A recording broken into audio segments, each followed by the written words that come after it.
It's been rainy this week. Thankfully, the rain has cleared out. Kirk, 60 degrees. Interesting makeup of this crowd. Indiana has the edge. Is it 60-40 in crimson over the home team? It feels like that. It really does. I mean, that was a big thing. A lot of us wondered, with it being here at Miami's home stadium. It was 95-5 against Oregon and Atlanta. Yeah. With the demand that Indiana would bring, how many would they get in here? And Hurricanes, these guys are ready. Lower seed, wearing their road uniforms. They'll be on the opposite side, not their normal bench in Hard Rock, but they do come out of their normal home team locker room here, packed in tight, Kirk. Absolutely. Indiana is supposed to go first. They are not loaded and ready yet. Maybe some final messages from Curt Cignetti. Now they're ready to go. Here come the Hoosiers. Much has been made of the fact they're not stocked with 5 stars, but this is a very experienced team. The average age is pretty close to the average age of a lot of NFL teams. Veteran group. 24. They come in on fire, as you said in the open, playing by far their 2 best games that they've had all year on the biggest stages they've played on. 2 very different coaching personalities who each were part of Nick Saban's staffs at Alabama. Each was the recruiting coordinator for Saban. It did not overlap, however.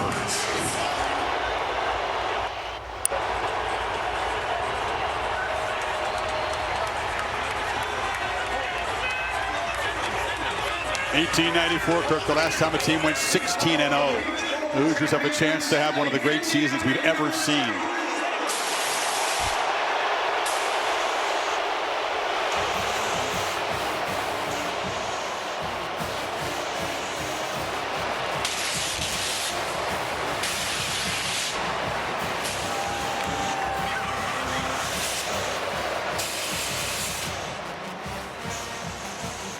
Cignetti, all business as you'd expect.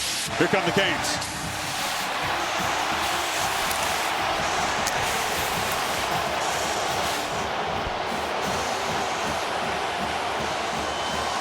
Looking for a 6th national championship under a 5th different head coach. But these players basically weren't alive the last time Miami won one, 2001.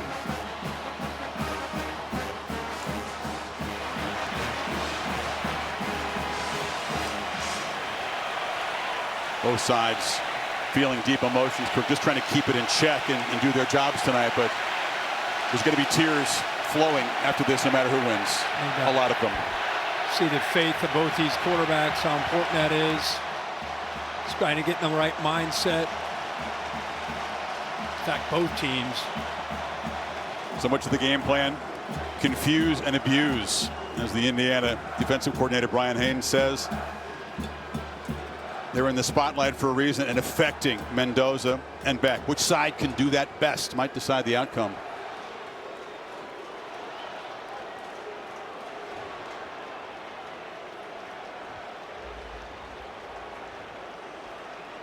Big part of the result of the game is getting your quarterback to just settle in. It's Malachi Tony, the electric true freshman for the Canes.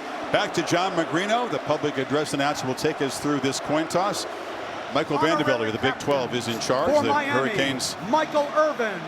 And for Indiana, Adewale Ogunleye, as well as team captains for both teams.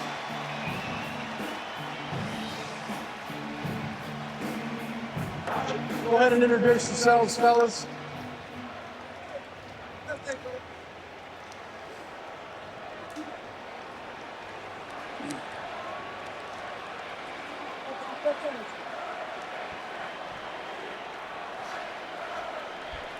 Captains, congratulations on earning the opportunity to compete in the 2026 College Football Playoff National Championship. My name is Michael Vandervelde. I'm your referee.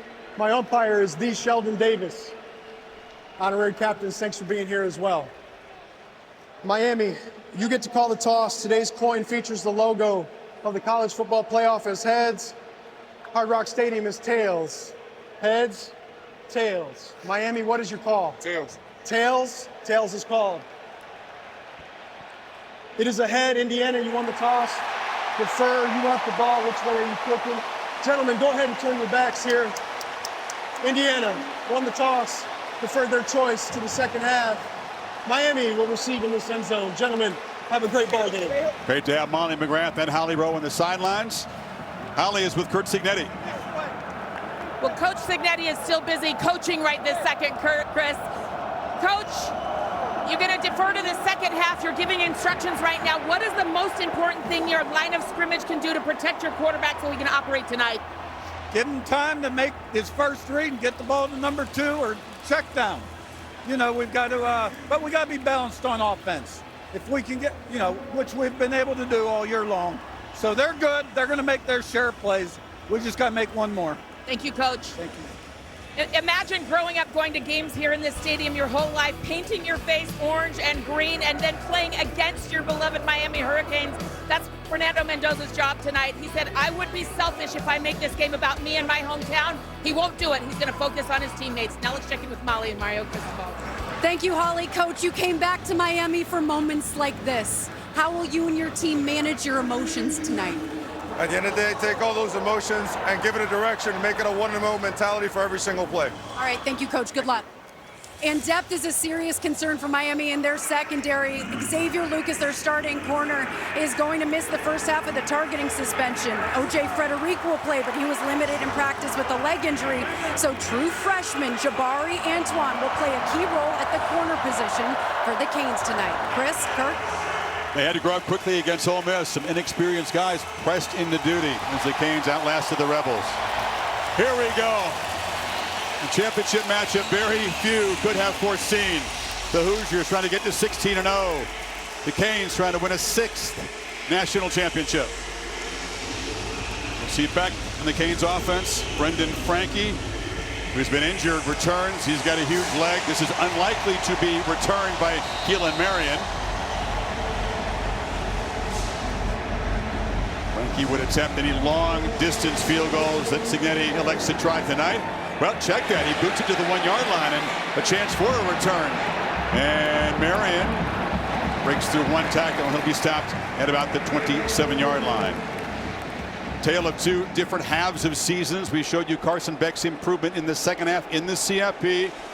68%, 4 touchdowns, had the touchdown run against Ole Miss. They've won with efficient passing, but more importantly, a powerful running game featuring Mark Fletcher. Yeah, that's their identity, is running the football. But you never forget that this is his 43rd career start.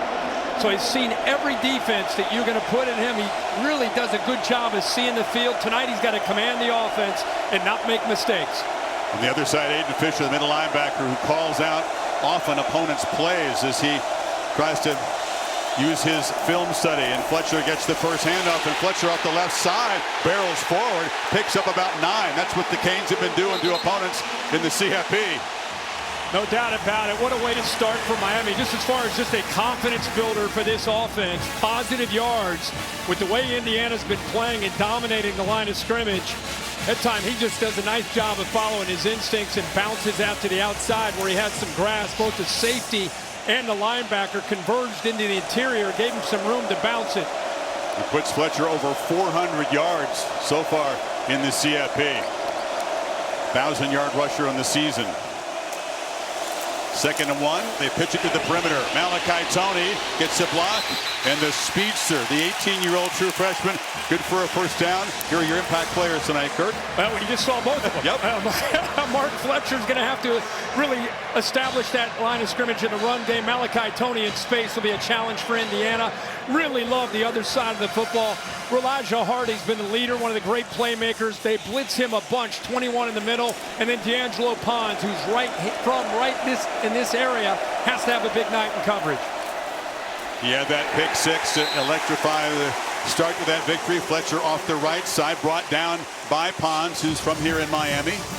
These impact players are all over the field. Good job there by Pons. Here's our coordinators. Shannon Dawson's done a great job with this offense this year. Bryant Haynes, you could argue right now the hottest defensive coordinator in the game, has this Indiana defense not only playing well, they're just playing sound. They're not making any mistakes. They make you earn everything that you're going to get.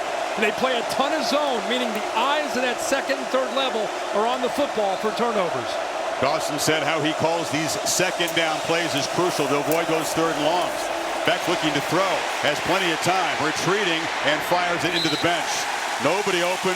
Good coverage by the Hoosiers, and it will be a 3rd and long. They do a good job with simulated pressure. Instead of rushing here, you're going to drop out into the flat.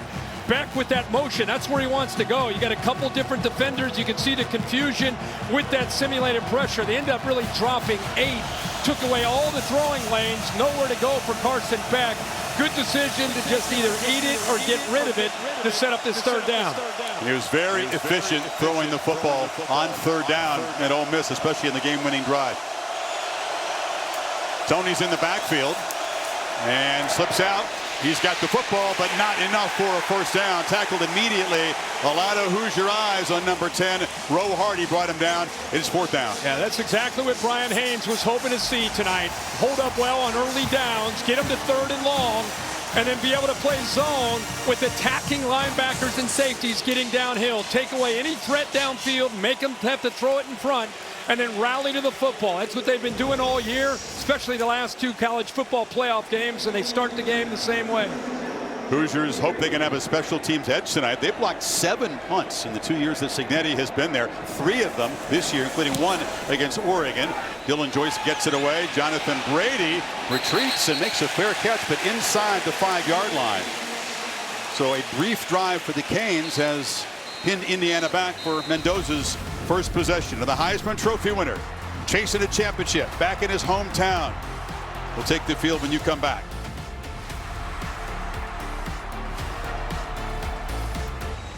Just frightening efficiency for Mendoza against Alabama and Oregon.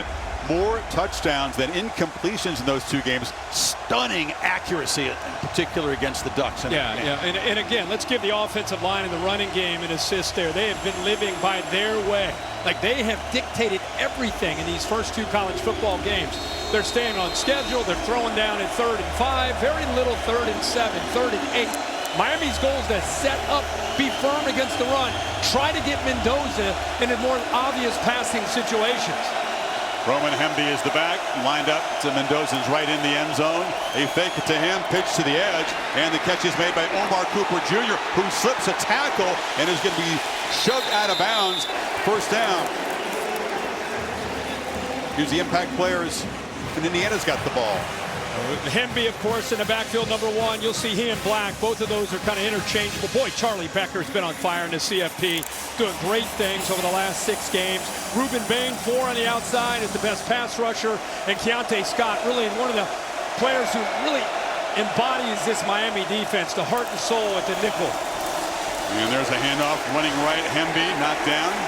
Tackling is going to be so important. It always is, but against teams that are very successful running after the catch. Miami missed one on that opening play. Yeah, they sure did. It was Ethan O'Connor who missed that. You look at the 2 coordinators. Mike Shanahan does such a great job with this offense.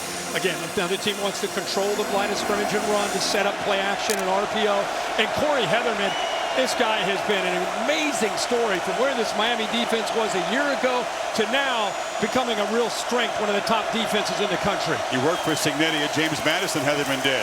Mendoza checks it down. This is Hemby, shoved out aggressively and immediately by Mo Toure, who's not afraid to bring the wood. He does a really good job of just identifying exactly where he needs to go. Watch him just kind of eye, see it, feel it. You know, you give these backs a little bit of space, and they're going to make you miss. That time he did a good job of taking that space away and making that play. Knew exactly where he needed to be. Indiana elite at 3rd and long. Best 3rd down offense in the country. But they convert these kind of situations better than anybody. Haynes brings some pressure. Mendoza on the move. Scanning, chase down, and a desperation heave into the bench as the pass rush makes a quick impact. That was Marquise Lightfoot. Well, I'm going to show you Marquise Lightfoot because he's undersized for as far as Miami's defenders are concerned off the edge, 230 pounds. But watch him knock the back, Hemby down, and then the pressure's able to get to Mendoza. We just talked about IU's been playing on their terms. Miami wants to make them feel this, get him to 3rd and long and dial up the pressure. That series worked to perfection for the Canes D. Didn't have a lot of sacks against Chambliss, but they did provide just enough pressure Mitch McCarthy to punt it. Malachi Tony on the receiving end of a line drive punt. Driven back, has it at the 32. Tony just needs a little space. A flag comes in on the return. So Miami figures to lose what would have been pretty good field position on that penalty. Yeah, I think there's a couple different holds there on the return. Big 12 crew in charge tonight. Michael Vandervelde. Penalties have been a problem at times for Miami. They survived 10 against Ole Miss, and cutting down on the mental errors was at the top of his list tonight. Number 22 receiving team, 10-yard penalty from the spot of the foul. First down. Yeah, the problem is, Chris, Miami 5th most penalties in the country. Indiana 10th fewest. So very, very different teams all year. There's the penalty right in the middle. Just grabs on, brings him down right in front of the returner. Easier for the officials to be all over that one. Cam Pruitt is a true freshman on special teams, the backup linebacker. So Carson Beck will take over, but not where they hope to. The CFP National Championship is presented by AT&T. Connecting changes everything. And in part by Allstate. You're in good hands. Verbo, vacation rentals done right. And Gatorade. Quite a journey for both quarterbacks to get here. Of course, Alberto, Fernando's little brother, is the backup quarterback. Carson Beck went to Georgia, backed up. Stetson Bennett has the 2 championship rings for the Dogs, but doesn't really value him that much. Keeps him at home. He was injured in the SEC championship game last year against Texas, and then found a fresh start, as you said, here in Miami. Paid him a bunch of money. He couldn't even throw a football, Kirk, for the first 4 or 5 months he was here after that elbow surgery. They had to believe he could get his arm back. Yes.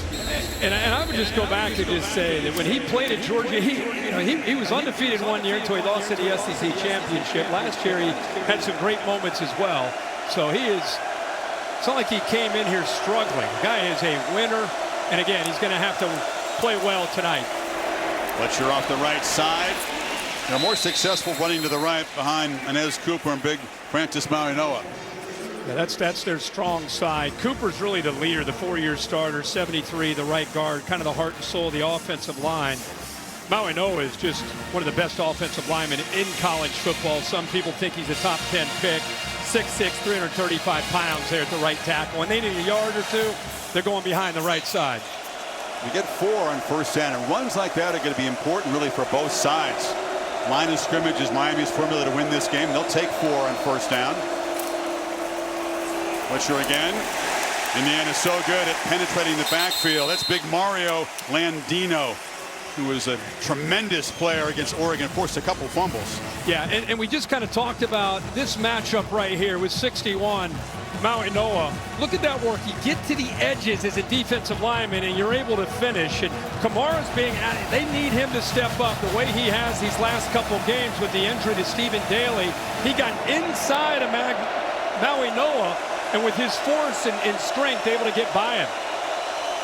On 3rd and 5, Tony lined up behind the tight end of the left side. Keelan Marion comes in motion. Beck has plenty of time again. Across the middle into traffic. It's broken up. Stepping in to get a hand on it was Lewis Moore, the 6th-year senior, and a 3-and-out for Miami. Well, nothing really stretched him downfield, so he was able to kind of sink and just kind of stay right within the structure of the defense. See, typically there's a receiver that's going downfield to back him up, but there's nobody there to threaten him, so he doesn't lose much depth. He's able to break down on the football, drive down, and make a great play there on that 3rd down. Moore in his 7th-year experience got there just in the nick of time. So Dylan Joyce, as Brady awaits. High boot. Fair catch, wave forward. This time Indiana will start at the 29. Much better field position. In April, the 2026 NFL Draft is to Pittsburgh. Round 1 in prime time on ESPN, ABC, NFL Network, and streaming live. Lots of conversations, Kirk, about whether this guy is going to be first off the board, number 1, when Las Vegas makes the pick. Yeah, there are a lot of guys. Look at this, players to win a Heisman national title. He drafted 1st overall. It's a short list. You can see in the modern game Cam Newton, Jameis Winston, and of course Joe Burrow in 19 after the year he had with the Tigers, went to Cincinnati. There's Tom Brady. Saw him on the field before the game. It's important to both these quarterbacks. Mendoza was actually born in Boston, grew up a young Patriots fan before moving to Miami. Is he here scouting these quarterbacks? Yeah. Mark Davis is here as well, so I would not be surprised at all. Mendoza straight back, flushed a bit, pressured, retreating. Flag comes out as he heaves it on the sidelines, and it's broken up. He tried to find Charlie Becker, and the pass was broken up by Torre. This was in the holding zone. Yeah, Khalil Benson, the right tackle, is going to get a holding call. When the quarterback got out of the pocket, Reuben Bain was trying to get to him. In 67, Benson just locked Bain up. So you don't see Indiana make a ton of mistakes, but Benson maybe lost the sight of where his quarterback number was. 67, offense, 10-yard penalty. Still first down. Already, Kirk, we've seen Mendoza pressured and chased to his right twice. Yeah, this is going to be a tough battle for 67.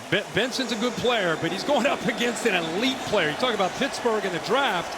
I mean, 4 is the guy you want to watch. And 3 on the other side, Mesidor. It's the best tandem of defensive ends and pressure a quarterback in the country. ACC Defensive Player of the Year is Reuben Bain.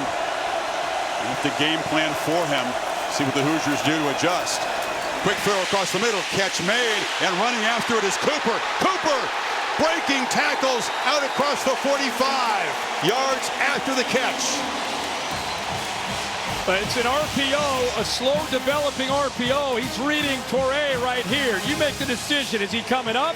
Is he staying down? He sees movement up, so that gives him the quick glance route right there. Get the ball out, give him a chance to protect himself, gets off of that would-be tackler by Poyser, and picks up first down yardage after that sack.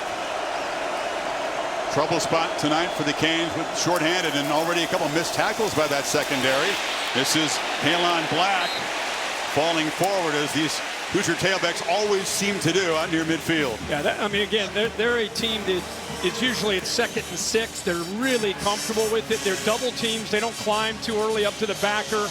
They're going to hold that double team at the line of scrimmage. They're comfortable getting 3 and 4 and 5 and let these backs run downhill and fight through those linebackers for extra yards. They just want to stay on schedule. Black touchdowns in each of the 2 playoff games so far. And there's a misfire. Yeah, 6'74", the right guard, Bray Lanch. Looked like to me he may have moved early. Snap, false start, number 74. Offense, 5-yard penalty, second down. Brings up what we've seen so often. You can have strong tendencies, well established over 15 games. In a championship game, static in the brain, things can just be a little bit different. You see uncharacteristic mistakes. Yeah, absolutely. You see how frustrated it's like a virus to his computer. They just don't do that. I mean, the 5th fewest penalized game in the country. I like that. Virus to his computer. Machine-like is one word that has been used to describe Indiana. There's a pitch to the edge. That's Surratt with a stiff arm there on Ethan O'Connor. And he's going to have first down yardage. Again, this is what Mendoza does. Free access. You're going to stay off as a corner. He's going to take it. That was a run play with an alert tag. And every single time Mendoza either sees inside leverage on an outcut or a soft corner, he aborts, gets off the run play, takes the hit there by the blitzing Jacoby Thomas. But a good job of recognizing soft coverage. Get that ball out. Again, first down. Surratt, such a weapon, FBS leader with 15 touchdown receptions. This is Hemby, quick burst up the middle. And the former Maryland Terrapin falls forward. Winsley Basaint made the stop, picked up 3. How much fun has it been to watch these 2 backs in the college football playoff, along with the offensive line? They just wear on you. It's not fancy, it's not flashy, but they're going to do it for 60 minutes. Body blow, body blow, body blow. Can you stand in there and take it? Basaint out of the game. He trotted over. Trainer's taking a look at him.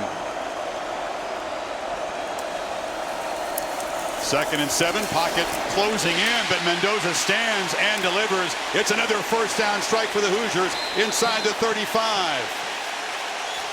9-yard gain by Riley Nowakowski, the gritty tight end. Yeah, Nowakowski's here, but watch the quarterback, Mendoza's eyes. He works to the left. He thinks he's got the outcut. He comes off of it quickly, almost like a check down right there to Nowakowski. See the eyes? He thinks he might go. Instead, where's that check down? Boom, ball out quickly. And again, another first down. Indiana right now looking good, moving his ball down the field. 5 of 6 start for Mendoza. Play fake, pitch to the edge. Surratt again, easy access in front of O.J. Frederic, whose return he says healthy tonight, but we'll keep a close eye on him. Yeah, and he's until they get out of this, he's just going to continue to go at it. They're going to mix the run. Corners are dropping, no problem. It's like basically an extension of their run game. They're just going to take 5, 7, 8 yards. Make Miami have to come up, play tighter, and then they'll try to work by them with Charlie Becker and Omar Cooper and company. Empty backfield first time tonight. 5 receivers for Mendoza. Pressure off the edge. He got hammered on the blind side. The pass is incomplete. That was Torrey on the blitz. Maybe keep it back in the backfield if you're Indiana tonight. Yeah, you got 5 up there. You go empty, and he's able to sneak out. Line side. Never really felt that. Good job. A big part of this tonight with Mendoza and Beck, both these quarterback experience. They see a lot. So both coordinators, when we talked to them, talked about the importance of disguising, not tipping our hand. Make these guys have to see it post-snap. That time they fooled Mendoza completely. Torrey described his style, Kirk, as fast and violent. And it fit that play. On third down, trying to run for it with Black. And Black bursts for a first down as the Hoosiers are in the red zone after a 7-yard third down run. You look at Pat Coogan, the center, the left guard, Drew Evans, left tackle, Carter Smith. It's almost a triple team. Watch this right here. Watch this movement. All 3 of them work up to the backer. Didn't even need to get to the backer. 3 of them on one. And you saw Black just running downhill with violence himself as a backer, or running back. He always runs with tremendous passion and almost anger when he runs the football. Feed it to him again. Stutter step. Knocked down after a short gain by Keontae Scott to find safety for the Hurricanes. And you see Jacoby Thomas coming down. They've been told this week to hit Mendoza as often as they can. That time carrying out the fake. You can see he got up underneath the chin strap and the face mask. Watch 8 after carrying out the fake. Instead of laying off, boom, hits him. Again, when they get their chances, they want to lay the wood. And you see right there, they're sending a message early in this game. Very, very lucky to avoid a personal foul. Bill, is that a defenseless player, or is it because he's carrying out a fake? He's not defenseless, but at the same time, that hit was totally unnecessary and could have easily been a foul. And a bunch of those kinds of penalties against Ole Miss. You play right there on the edge, but that was certainly over the line. Yeah, it sure was. And then he comes right back. See, that's the thing with Mendoza. It doesn't really blink, doesn't let the last play, good or bad, affect him as he spins forward to the next play. Came right back. Looked like a little bit of a miscommunication on whether he should give it, throw it outside. The pass was taken away, so he just tries to get some positive yardage. 3rd and 6, 11th play of this long Hoosier drive. Miami showing some pressure. They bring it. Pitch to the end zone and fought for it, incomplete. Well defended. That was O.J. Frederic on Charlie Becker, who's their top red zone weapon down there. Nice breakup. Yeah, it's a matchup we want to see with Xavier Lucas out of the game.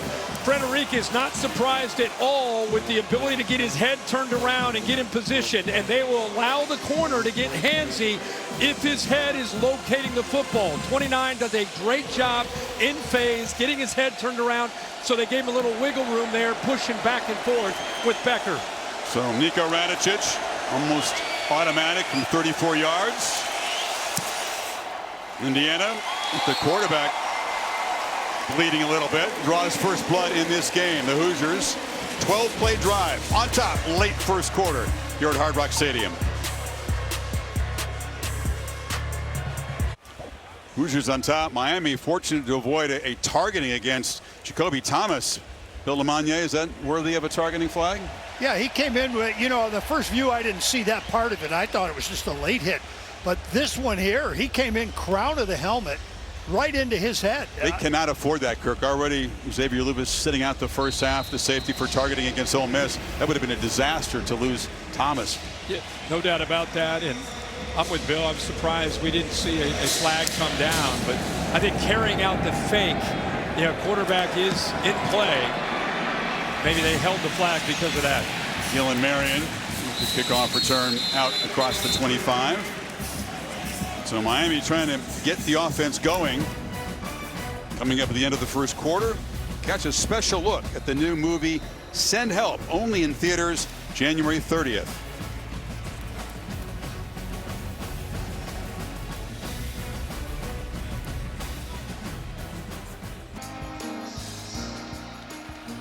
This holiday wrapping up a very exciting weekend of football. Divisional playoffs yesterday, the ultimate game in college football here tonight. Late first quarter, Miami's third possession. They trail 3-0.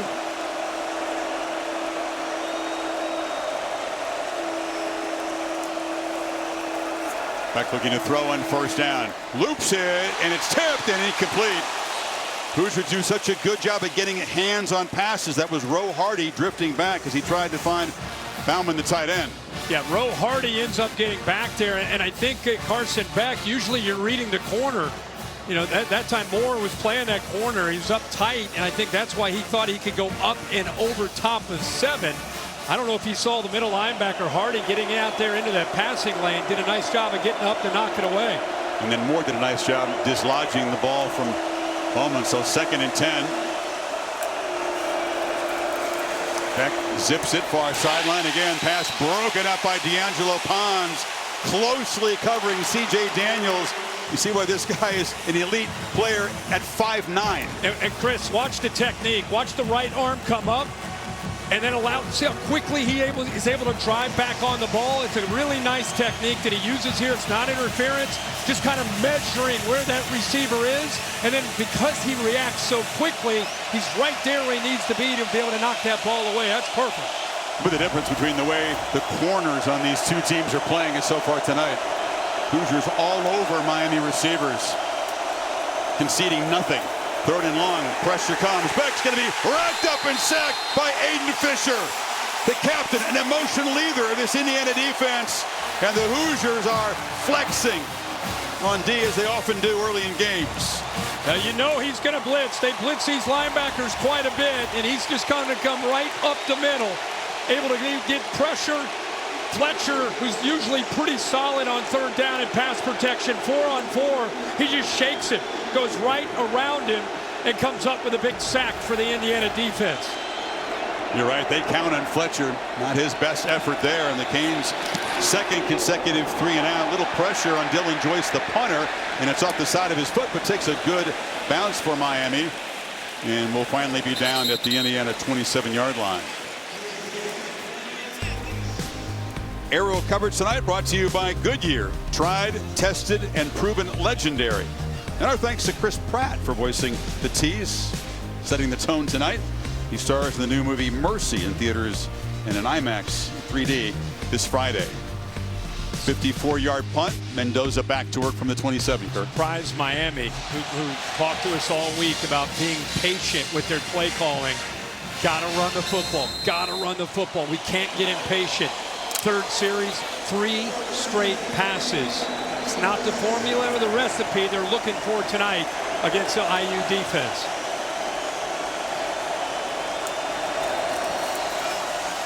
MB running loud. He'll be dragged down behind the line of scrimmage. Ruben Bain, not just a pass rusher, he's a beast defending the run on the edge.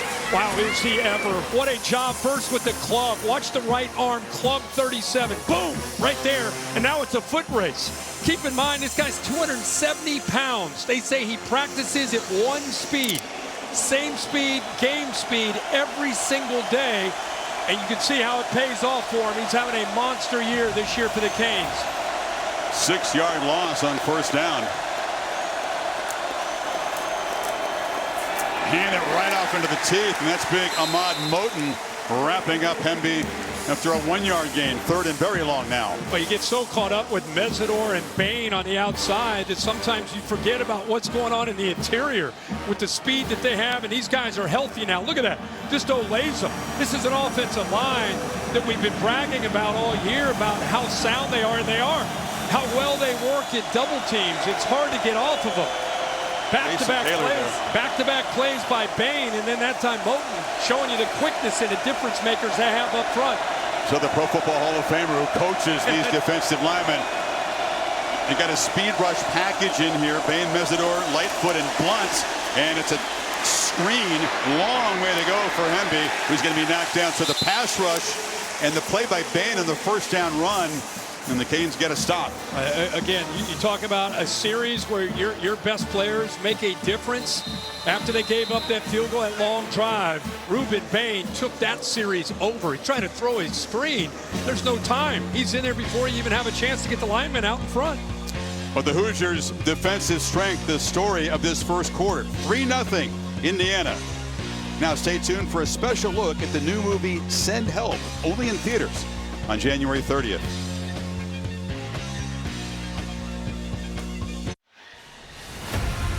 Set for the second quarter here at Hard Rock Stadium, the College Football Playoff National Championship game. Indiana in Miami's home stadium, but with a crowd edge tonight, leading 3-0. Well, punted away as the Canes defense stepped up, got the Hoosiers behind the sticks early in that series, and continue to come after Mendoza.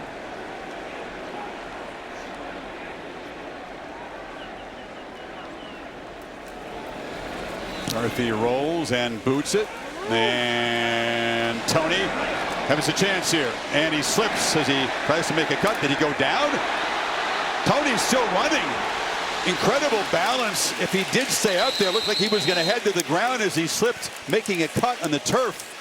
Let's see if he did, in fact, stay off the ground there. If he did, it's miraculous effort. He slid.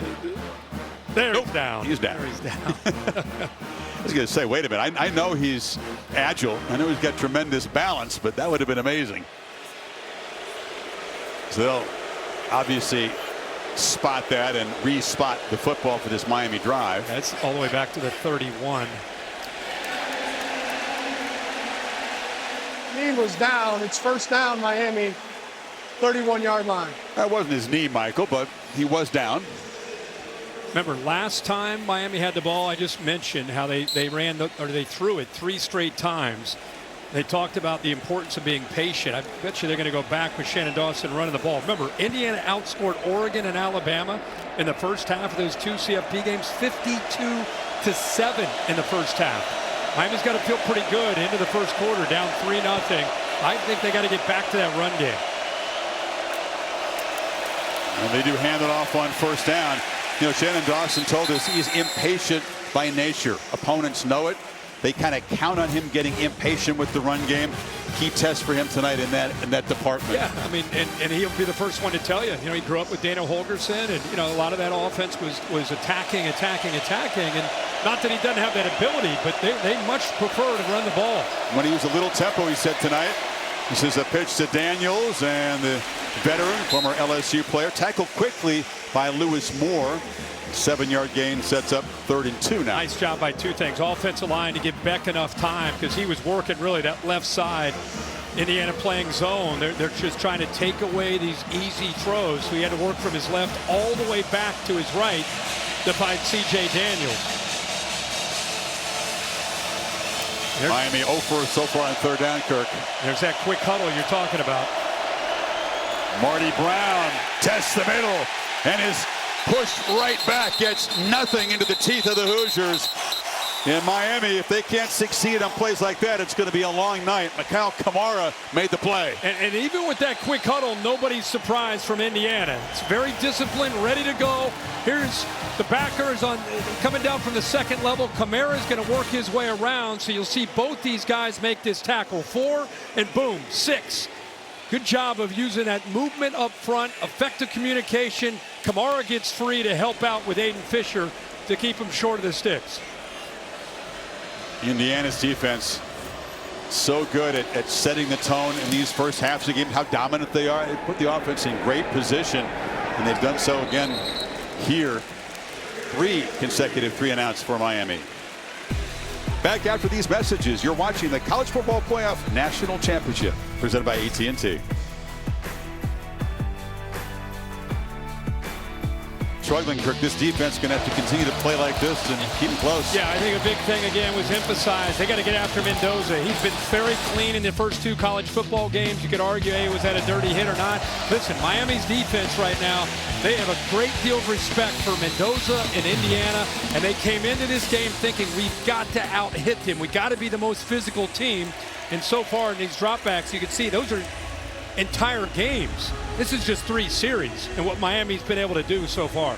Mendoza's 7 of 10. Did have consecutive incompletions earlier for the first time since the first quarter of the Big Ten championship game. Think about that. Right. That's how locked in on how accurate he's been. Surratt, again, easy access. Canes playing off him, and number 13 makes him pay. First down yardage in front of Frederic. Yeah, and again, he's just looking out there. It's a running play with an alert. As Messidor tries to get up, tries to get in there to touch it, does not. Ball's able to get out there to Surratt. This is what he did on a couple of those early series. Looked out, pre-snap read, saw soft corners, just flipped the ball out there quickly to those open receivers with those corners off at about 8 yards. Now they tighten up. First down pitch across the middle. It's broken up. Frederic got a hand out and broke it up. And Surratt was tightly covered that time. Yeah, again, there's an RPO. Linebacker Teray came down, so he thought he had the quick route. But I'll tell you what, 29 right now is playing very, very well. He got away with a grab there with the left arm, grabbing onto Surratt, but he's tight and he's in phase, and he's got his eyes on the quarterback. Every time he's throwing the ball, he's looking back to be able to knock it away. He's the lone holdover from last year's secondary. That was a disaster for the Canes. Frederic was a freshman All-American, though. Catch made, and still kind of pinballing around there is Nowakowski. Tough dude. Hard to tackle that tight end. They finally do. And again, Keontae Scott missed it. 8-yard gain. Holly? Well, you talked about the hits that Miami's getting on Fernando Mendoza. He came to the sideline. He's got a pretty bloody lip. It's cut up on the inside. The athletic trainer was looking to wipe the blood off, but he was getting his gloves on. Alberto said, just let me do it. It's a brother. I can get his blood on me. But you guys, historically, when Fernando gets hit, he gets better in games. The players say he got hit early against Iowa. That's when they knew they had a guy. He thrives off this stuff. Remember the hit against Ohio State in the first play. Black is the back on 3rd down, and Indiana no trouble picking up what Miami could not a few minutes ago out to the 39. You know, the previous play on 2nd down, Keontae Scott had a chance to make a play and make a tackle. Instead, he tried to make a play on the football, and he misses the tackle. It would have been 3rd and 7 if he just gave up on trying to knock the ball away and just tackled the receiver right there. Instead, he misses that, so they get him to 3rd and 2, and then easy to pick up that first down there with a run by Black.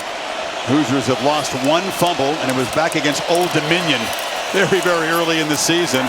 They simply don't make mistakes. Hemby off the left side. The Saint delivered the shot, picked up 1. You go back in Big Ten play for Mendoza. He goes to Iowa City. He takes a big hit there that was inbounds. Ohio State, first play of the game, gets hit. A lot of people are wondering if he might be out of the game. He came back after a play or so he's been hit a lot. Toughness certainly part of the equation for the Heisman winner. Is a 2nd down run, not much. Hemby is going to be knocked down after a short gain. So here's what's going to happen. Indiana coaches are looking down, not on 3rd down. They're going to have to convert. They're going to go fast here. But those Miami safeties are starting to cheat down on this run game. Eventually, you're going to see them take shots. Pitch, and it's incomplete. Flag comes in. Once again, it was Frederic on Surratt. A little two-handsy that time, perhaps.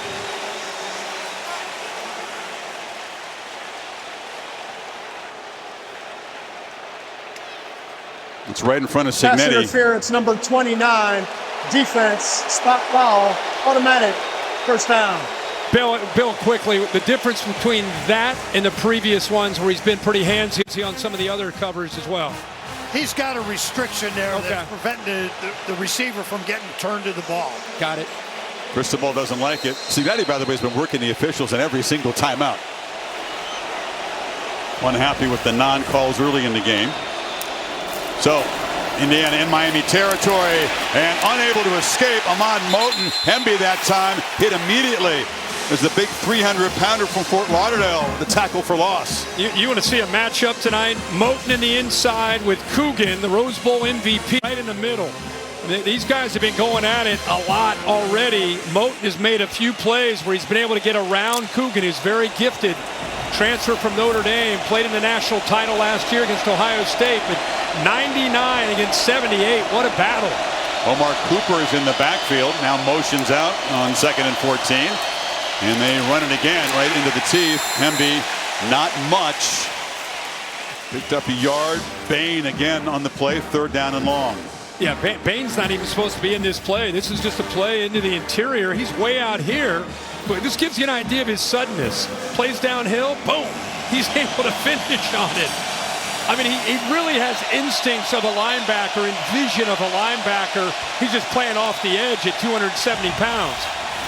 Right here in Miami, Miami Central High School is already prepped like a pro, which is going to be soon. With hard work on his body, diet, really leaner and meaner than ever before this year.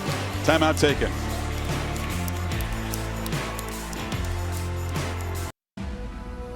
The CFP National Championship presented by AT&T is brought to you by Capital One.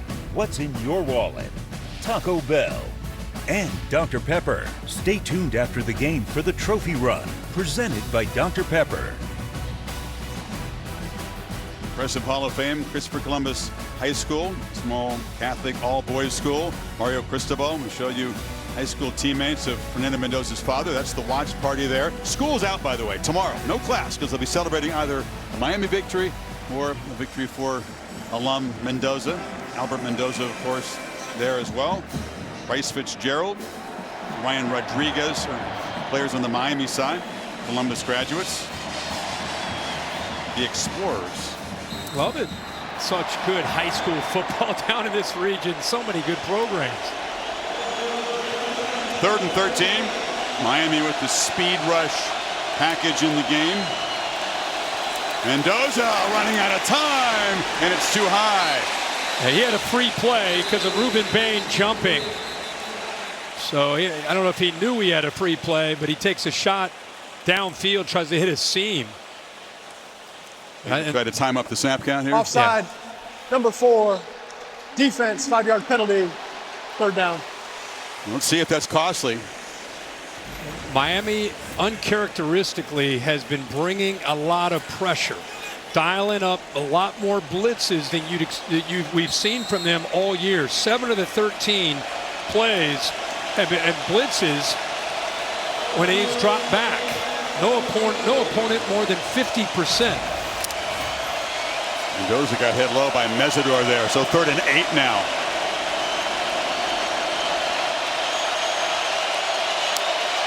Cooper comes in motion, handoff up the middle, and barreling for a 1st down and more is Kaelon Black.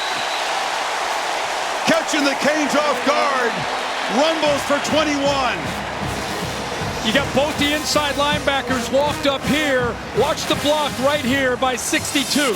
He's got an angle, able to push it, kick it to the inside, and they got downhill in a hurry. Miami trying to get set up as they snap it with some tempo. Cooper, the catch on the edge, and Indiana muscling down near the red zone. Yeah, great job here. It surprised all of us, right, Chris? I mean, who's expecting on 3rd and long a run? It hit so quickly downhill. Great job. They took the linebackers out with them walked up. We just mentioned they've been really blitzing, bringing a lot of pressure. Not something they've done all year, but because of the importance of affecting Mendoza, they think they got to dial it up. What a call, and kind of a change up there by Mike Shanahan. It's been Black, who now hits 1,000 yards with that run at the hot hand. Again, huge cushion, and Becker makes the catch, fights down near the pylon. Touchdown, Indiana!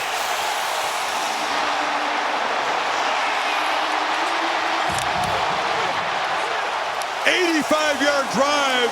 Miami simply cannot tackle Indiana tonight. I don't know what Frederic is thinking there to try to make a tackle. 29, he just kind of gives up on the play. Does he stay in bounds? Nope, he's out of bounds right there.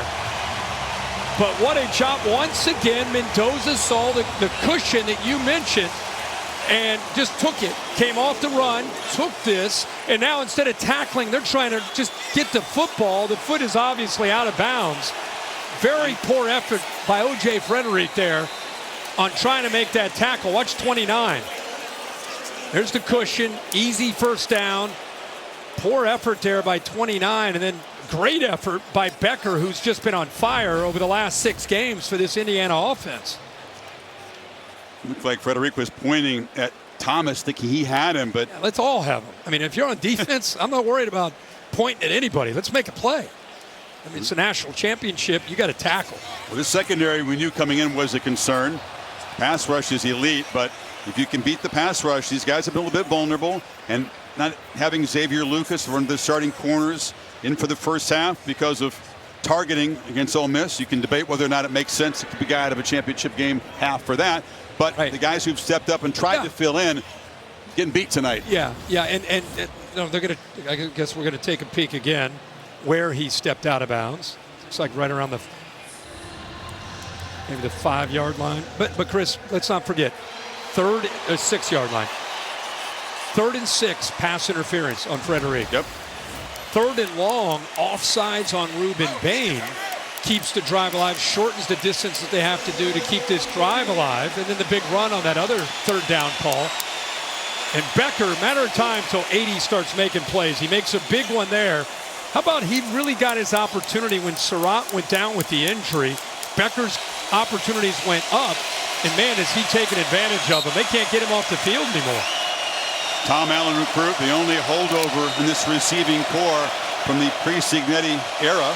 So 1st and goal, Hoosiers trying to add to this lead. 6 O-linemen in the game. It's Becker who comes across in motion. Black met in the hole and picks up about a yard into the teeth of that Hurricane defense. You better eat your Wheaties if you're an inside linebacker against this Indiana offense. Not just the offensive line and the double teams, but you survive that, and here come the running backs running downhill with Hemby and right now Kalon Black. Runs so hard. Teray met him, to his credit, right in the hole. Kind of stonewalled him right there at the 5-yard line. A lot of weapons to work with in the red zone. Little wonder Indiana's an elite team in this area.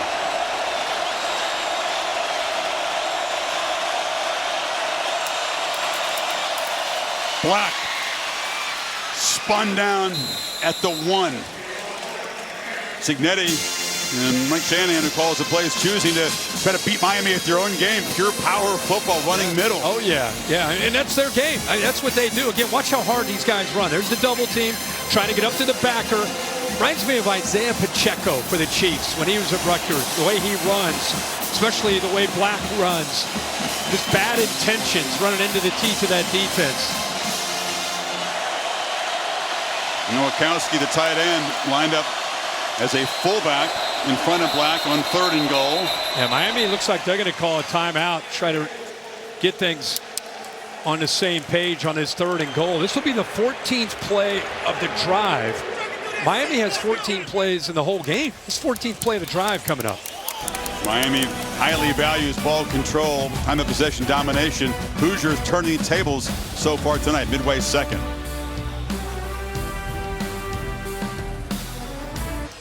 Said Kirk, 14th play of the drive. That's how many plays Miami has had the ball all game so far. 31 for Indiana. Now here they are trying to build a double-digit lead. Miami called that timeout. They had 12 men on the field. Just wanted to make sure, obviously, to get that before the ball snapped. There's the glare. Black, once again, lined up behind Nowakowski. They hand it off to the fullback / tight end, and he powers in.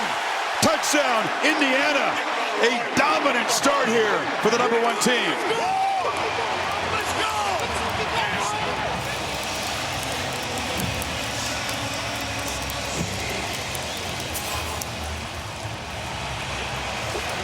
Couple different wrinkles there, Chris. Not only do you use the back as a decoy, but also you hand it off to the big tight end who has fullback background in his days in Wisconsin, and you lose the Big Ten Offensive Lineman of the Year, Carter Smith, as the left tackle.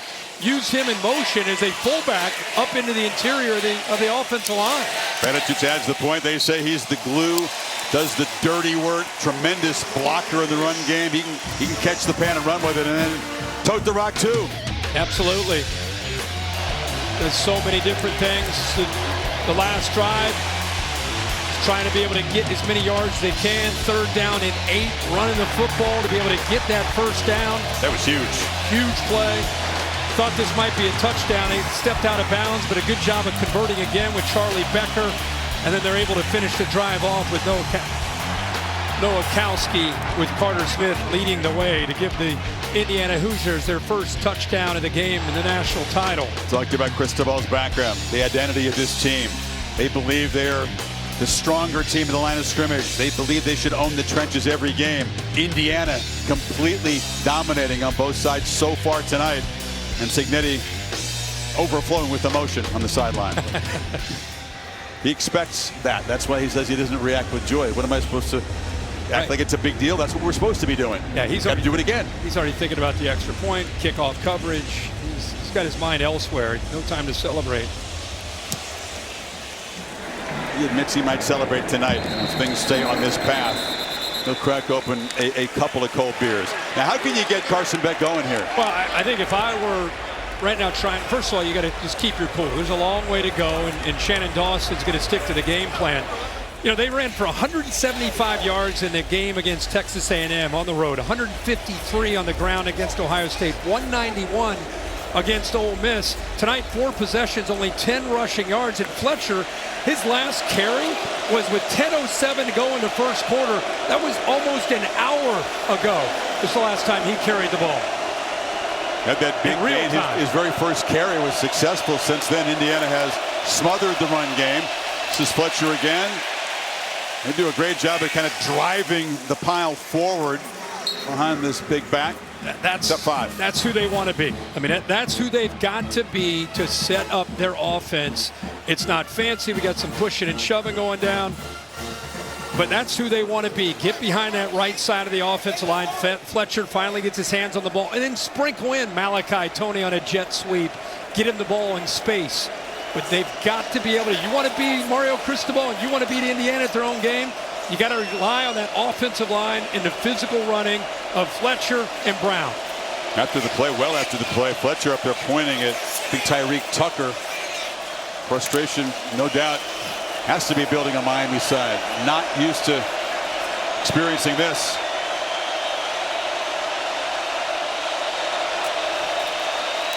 Fletcher on 2nd and 5, tripped off. Looked like he had a gap there. And reaching out to grab him was Isaiah Jones, I believe. He used his leg to grab him. He got like a leg whip to be able to bring him down. That's what I saw. I don't think he got a hand up there. I think he was getting blocked by Malachi Tony, and just that leg lifts it up and brings him down right there. Yeah, that was not an intentional act to trip, so that was perfectly. Yeah, in the middle of getting blocked. Just kind of raised his leg there. Miami still yet to convert on 3rd down. They need 1. Fletcher, nothing. They're getting no movement. You can see the body language of Beck. He's getting frustrated. His powerful offensive line is getting outplayed. Kamara and Tucker on the stop. Another quick drive for Miami. Well, they may go for this with the way things are going. They build a wall on that defensive line. You'll see eventually Fisher's able to work his way around. But look at that wall, just nowhere to go. Keep in mind, they are going to go for this. They've got an advantage of 53 pounds per guy up front, and they can't move them because of the scheme and the quickness of Indiana's defensive front. Remember the Rose Bowl. Alabama went for it, similar position on 4th down. Cignetti had that arched eyebrow, and then his defense made the stop. Fletcher, left side, pushing, working hard. Let's see where they spot it. They're running in near the marker. This is going to be very close. Hoosiers believe they came up with a stop.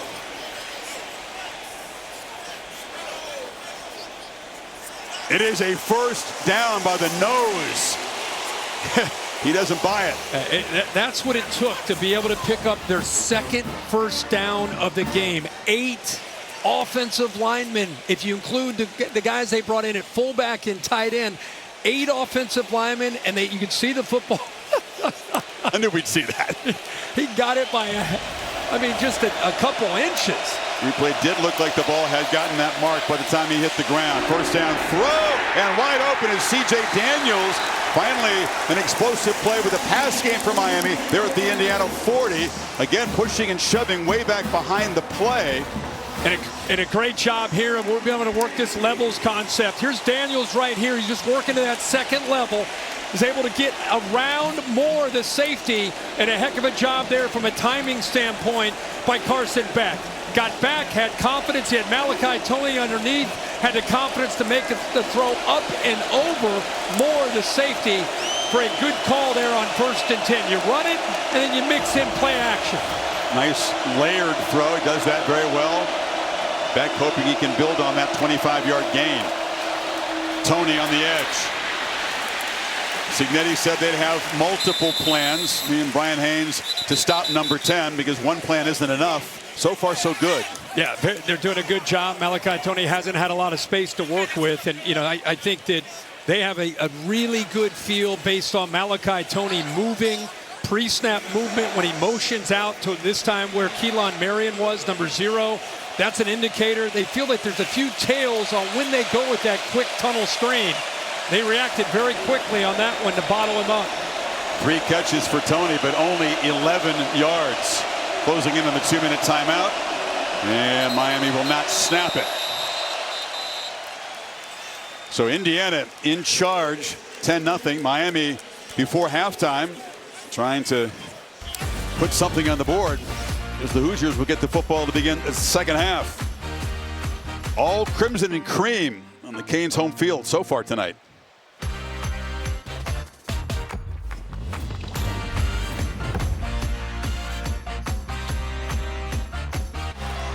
Curt Signetti, not just a brilliant coach, he's a meme. All these facial expressions, the arched eyebrow, the dour look, no matter what his team is doing, how good it looks on the field. That was the 4th down reaction. Miami had to do that, as you said, just to keep this drive alive. And now they've moved the ball inside the 40 of Indiana. Tough to make big plays against this Indiana defense. They take away the explosives. They make you earn it. Fletcher to the left side.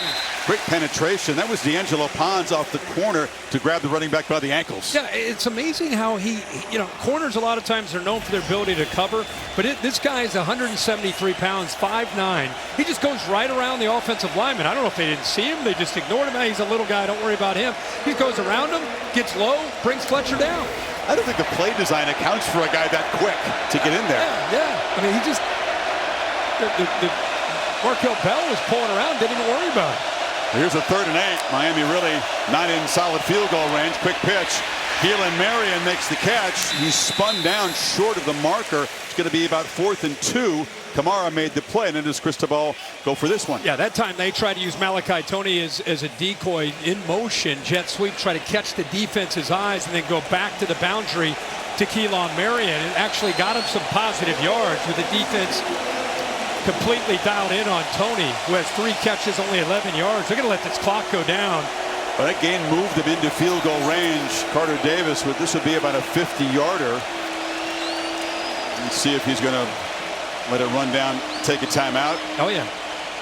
Yeah, I mean, if you're trying to go for it and then reach the end zone, you're taking away a lot of time potentially. Doesn't seem to be the plan. It's the kind of thing you do if you're going to kick a field goal. Yep. Yeah, I think that's what they're doing. Yep. Well, it's been a grinding game, and Indiana's showing that they can win football games different ways. It doesn't have to be the Heisman guy pitching it around with a lot of spectacular throws. It's line of scrimmage dominance really on both sides so far. Yeah, kind of what the scouting report said about the game coming in was, as much as people talk about Miami and their physicality, the reality is coming into this game, nobody was playing better at the line of scrimmage on both sides of the ball than Indiana. And so that's what we all thought. Can Miami can their physicality step up to match Indiana's? In his first half, the Hoosiers have kind of had their way of things. But with that being said, it's 10-0. Not a ton of possessions. Davis, who kicked a game-winning field goal here against Notre Dame in the opener. That was from 47. This is from 50. And it doinks off the right upright. That's the second time he's doinked one in the CFP. He was 1 of 4 in windy conditions at Texas A&M. And the Canes come up empty. And Indiana will take a lead to the locker room and get the football to begin the third quarter. Yeah, that's the key. The fact that they're getting the football back to start the second half. And then Miami, their first opportunity to try to come away with points, they miss it. What is it with goalposts all of a sudden? It's like a magnet for the football in the games we do. I know. There were 2 doinks, one by each kicker in the Miami-Ole Miss game. And, of course, he had one against A&M. Now the question is, with Mendoza and the confidence they have in him, with the time that they have remaining, are they thinking about trying to get in the field goal range themselves? Or are they going to work the clock and just get out of here? Hand it off to Hemby. Powers forward. They do have a couple of timeouts if Cignetti chooses to be aggressive and press his advantage here. The Mercedes-Benz halftime report is coming up. We're seeing Nick Saban, Reese Davis, special guest Marcus Freeman, along with Desmond.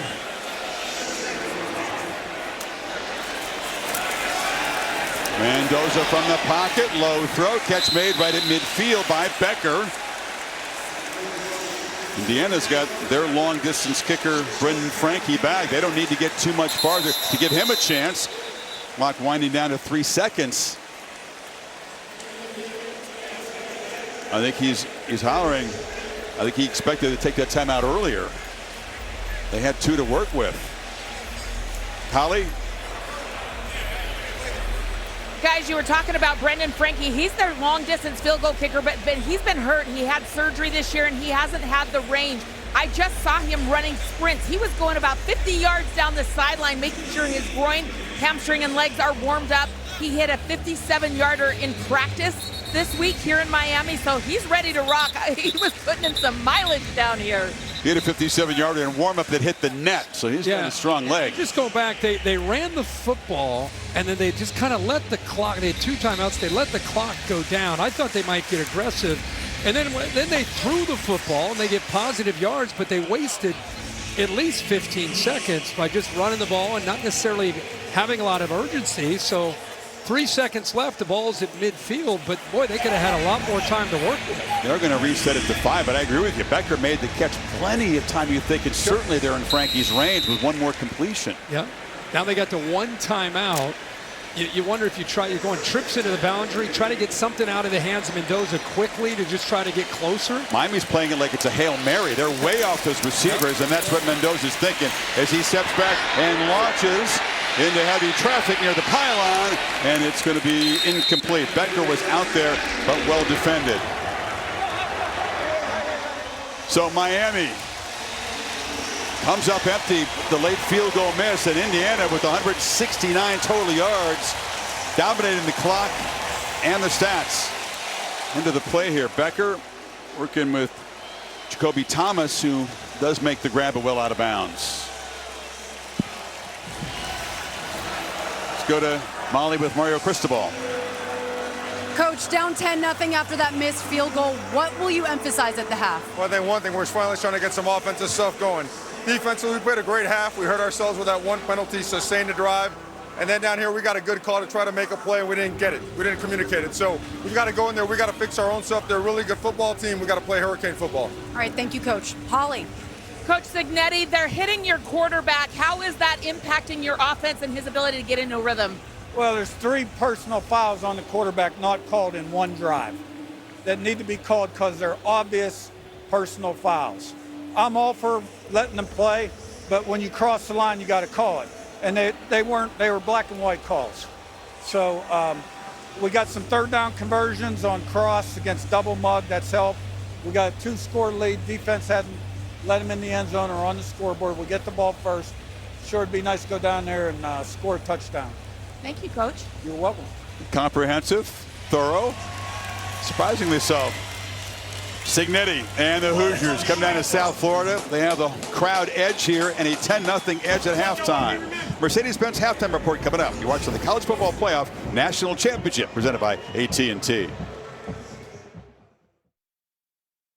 Welcome to Miami. Both teams are playing their best football. Championship matchup. Here we go. Same speed, game speed. And the Hoosiers are flexing. Touchdown, Indiana.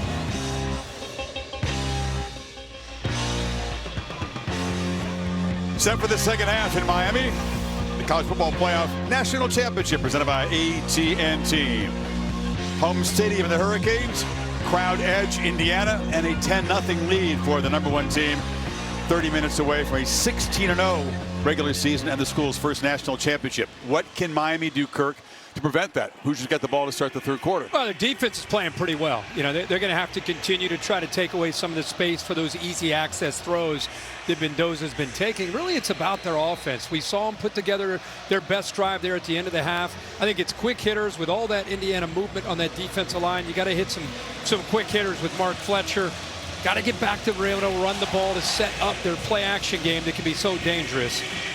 Miami had 26 yards total offense until that last drive, coming up empty when Davis hit the field goal off the right upright. All-State bus.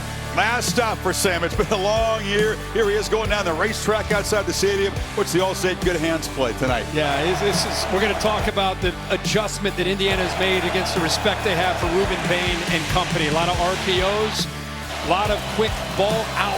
See with the alert, run the ball, get the ball out when you see the cushion. You can see how quickly he is not holding on to that ball much. Now, they only have one touchdown, which is a big accomplishment for Miami compared to the first two games in the CFP where they really just dominated. But look at that, 2.1 seconds. That ball's out of his hands. The first down run, hit behind the line, falling forward near the line of scrimmage is Kaylon Black. Molly?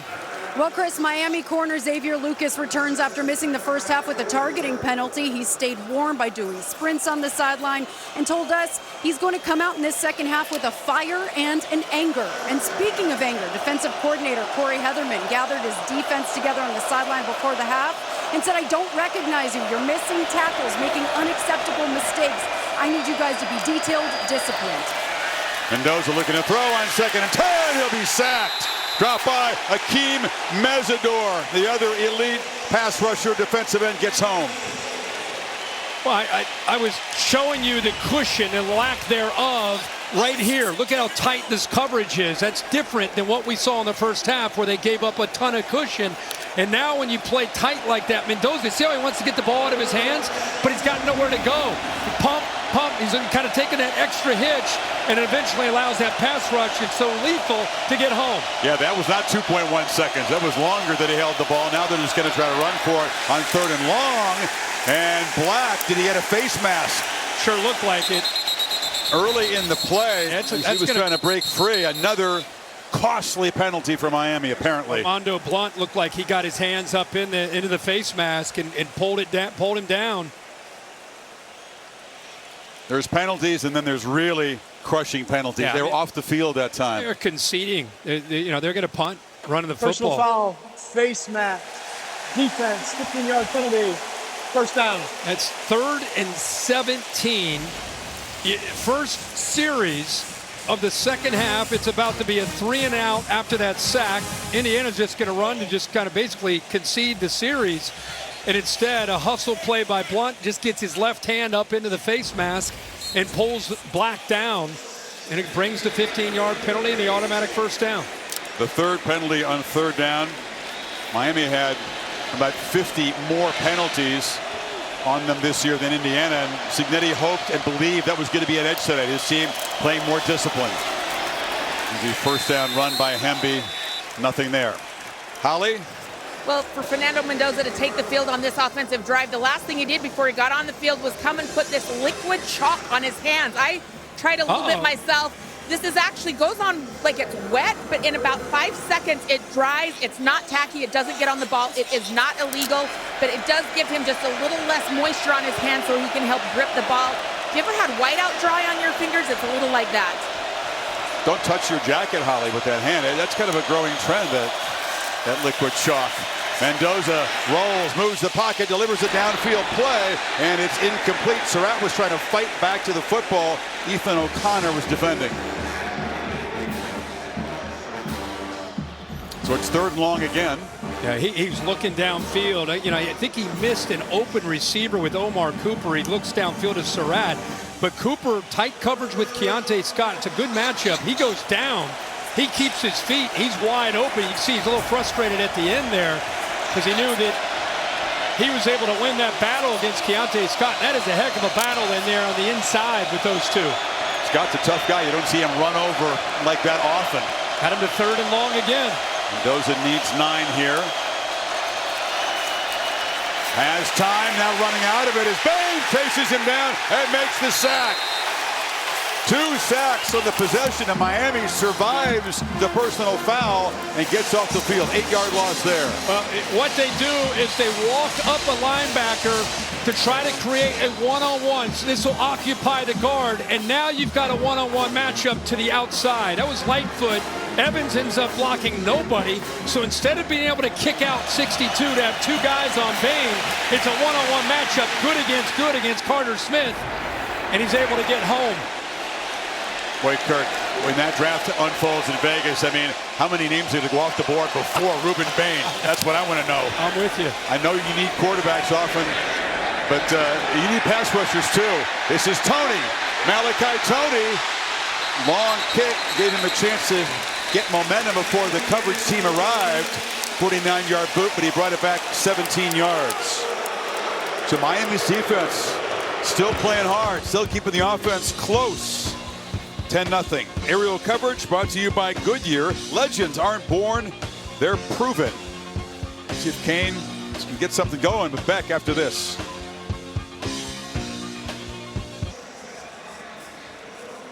Earlier, ESPN Chairman Jimmy Pitaro, joined by CFP Executive Director Richard Clark and Reese Davis, joined on the field by local Miami guys trying to support education through the power of youth sports.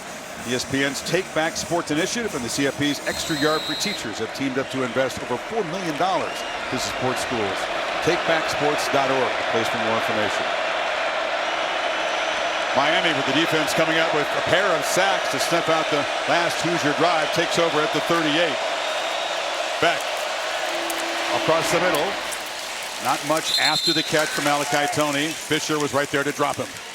It's interesting that in this era of defenses playing a ton of nickel, they want to specialize in nickel. They want to get more speed on the field.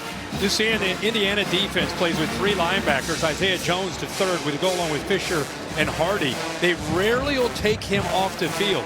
That's a big part of their versatility and ability to rush the quarterback when they use 46-4 and 21. He'll rarely go off the field for that 5th DB. They'll give Tony a 5-yard gain anytime. Great job corralling number 10, not letting him get loose. Fletcher breaks free. Mark Fletcher in the foot race. Miami touchdown.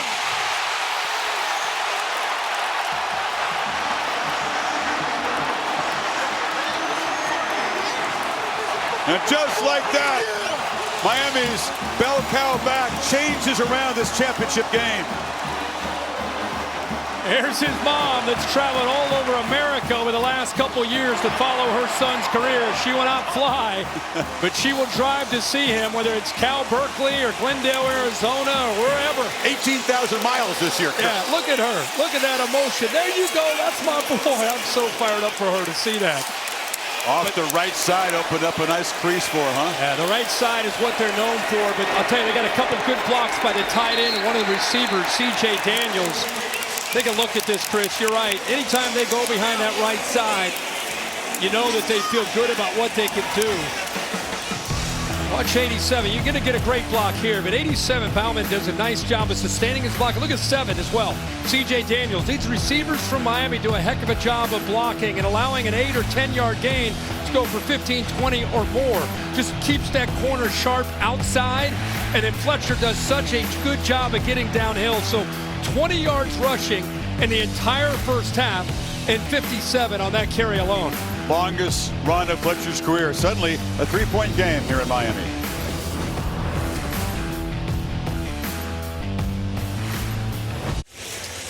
Mark Fletcher has given this team life for Miami. He's not just the top running back. He really is the emotional leader, a pillar of the program, says Mario Cristobal. Yeah, no doubt about it. Speaking to him, he's just a guy, you get done talking to him, you get fired up about football. He just loves the game, loves his teammates, has already decided to come back next year to play for the Hurricanes. So he is all in. Here's Linda. And here's his mom after that touchdown.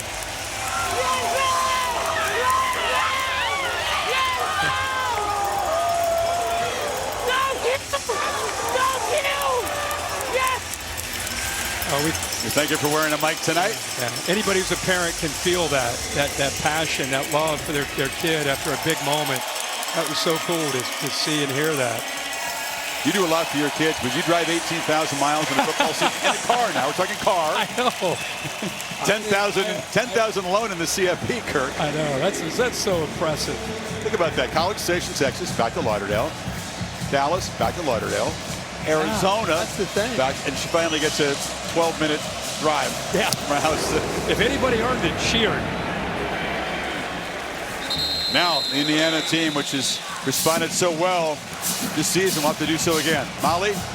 Well, Mark Fletcher Jr.'s day began with a text to his late father, as he does before every single game.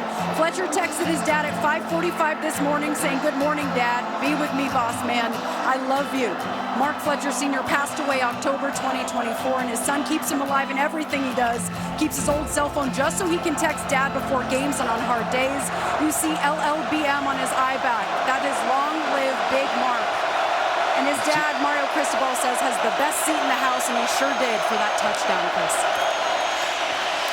Beautiful stuff, Molly. Indiana back to work. Can they break and tackles? Still running.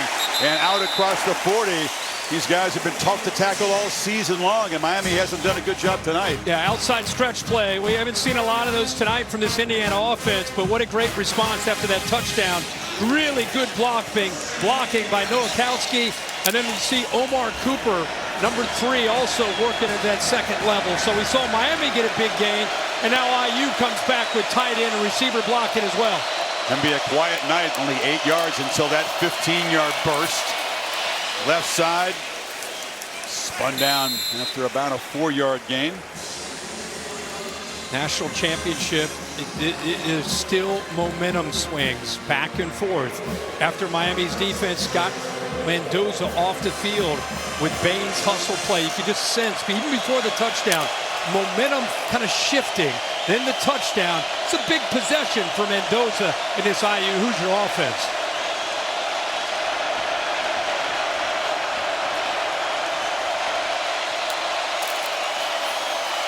Emby again off the right side. Picks up about 3. It'll set up 3rd down and 3. Yeah, throughout the CFP, Indiana's been in control. You go back to the regular season, the reason I think a lot of people fell in love with this Indiana team, they're battle tested. Went to Iowa City. There's Moten coming off there with Olympic. He's had a great first half, but they went to Iowa City. They went to Penn State, beat Ohio State in Indianapolis. They've been tested, but the last couple games, they have not. Moten had a low ankle sprain against Ohio State. He's been playing through pain the last couple of playoff games. So he's not in there to anchor the middle of this D-line on 3rd and 3. Mendoza looks to throw, gets it out, and it's bobbled and incomplete. Surratt had his hands on it, normally very reliable. Dropped the ball, and Indiana facing a 4th and 3 at their 47, and here comes the punt team. Yeah, really good job of seeing it with Mendoza on 3rd down. Keontae Scott brought the blitz on his left side, right over top of Surratt. He saw it. Surratt does the right thing, is sitting down, right, give him a big target, just never quite able to hold on to the ball, and eventually Torrey knocked it away. Had 2 chances to catch it. The punch out, I think, from Torrey made that incompletion, and Miami does get another stop. McCarthy, high boot. Tony steps up and makes the fair catch at the 11-yard line. So back in the Canes, back to work, down by 3. The College Football Playoff National Championship trophy's been hanging around all week. Later tonight, one of these 2 teams will raise it as the confetti falls.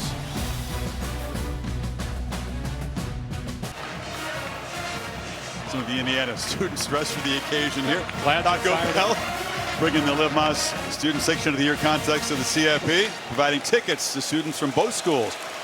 Nice to get tickets from Taco Bell because there's the most expensive championship game get-in price I've ever seen. More than $4,000 for the nosebleeds here. No doubt. And a lot more than that for the seats down close. Right here. Miami now just a 3-point deficit. Starts from the 12. Fletcher right back out there. They feed him. Crimson jerseys surround him for no gain. Remember, that movement up front in that first half really affected the Miami offensive line and trying to get Mark Fletcher started. Now, he had the big carry where they went more outside. I think they came into this game thinking, we got to go inside zone, duo, inside between the guards to be effective against this Indiana team. Teams that try to go wide often go backwards. But that outside stretch play with Fletcher ended up being a big one for a touchdown. Offensive coaches call it junking up the front. Nick Saban thought Miami's O-line would be well equipped to handle that, but it's been a challenge tonight. That throw is too low for Tony. It'll be 3rd and long. The good job of moving him around, keeping his defense guessing. He actually had some space out there, but Carson Beck just unable off to his left, put that ball on that backside shoulder. We can make a play on it. 0 for 6 tonight on 3rd down. Hoosier fans here in Miami on their feet. Trying to make it tough on Beck.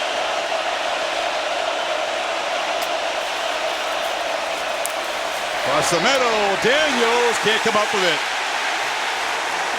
Jamari Sharp was in coverage.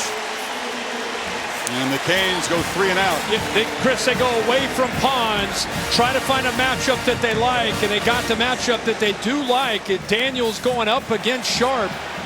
It's a bang-bang play.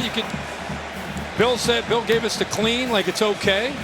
It's just good, though, if you can get away with it and grab a receiver's arm so he can't get it up to touch the ball. That's how they coach it. And they do. They do. When you look at it in frame by frame, it's interference. But on the field with the officials, that's a good play by the DB. Dylan Joyce in his end zone. It's a line drive point away that Brady's going to watch bounce out of bounds. Not a great one. And Indiana's going to be set up near the 43-yard line. I'm Kirk, the 39th annual WWE Royal Rumble. January 31st, Saudi Arabia. Cody Rhodes will be there. You can stream it exclusively on ESPN, unlimited plan, live or on demand using the app. 2 o'clock Eastern, 11 a.m. Pacific on the 31st. You vowed to get me to a WrestleMania one We got to go. We got to go. I went last year with Allie. Do it. Sat in the front row, and I was mesmerized by the entertainment. I really was. We'll go this year.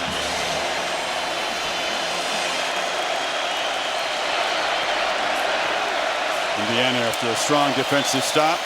From the 43, Mendoza pressured again, and he will go down again. Akeem Mesidor. This pass rush has become furious in the 3rd quarter. Johnny is in right now for Khalil Benson and has been the entire second half, 72. He just goes around him. Again, you get caught up with Ruben Bain in that spot, but they're moving these defensive linemen around to try to create matchups that are more favorable. He almost did that kind of that frog jump almost with his left hand on the football to knock it away from Mendoza. Lucky to hold on to that. Very good hand strength. That looked like Mesidor would be able to force that ball out. 2nd and 18. Elon Black powers forward. And still running hard. Gets back most of the yards from the sack and sets up 3rd and 12. Yeah, these backs, both of them. You don't know if one's in there or 8's in there, but they both run exactly the same. And, that's why you'll see they get behind the sticks. They still get behind that offensive line, and these backs just keep moving their feet, bouncing around, trying to hide from defenders. They got a shot here now on 3rd and long. Let's watch for Ruben Bain. He's going to now go back to the offense's right side. Mesidor will be on the blind side. Better believe Mendoza's thinking get the ball out quickly. Yep. Play clock at 5. Miami doesn't bring extra pressure this time, and the ball is out. Surratt tried to make one of those back shoulder catches right in front of the Indiana bench. Hoosiers wanted a flag on Frederic, did not get one. Boy, this has been so different since Xavier Lucas came back on the other corner. Yeah, they're tightening up the coverage. Frederic here, watch again.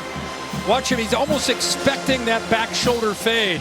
Bill, what are your thoughts on this one? He's been handsy most of the night. Both of them, though. Both of them are grabbing on each other. And because his head is turned to the quarterback, I feel like you guys are allowing that a little bit more, right? They're letting them play on pass situations tonight. I got no problem with that. Mutual combat. You taught us mutual combat the other week, right? I didn't want to repeat that, but yes.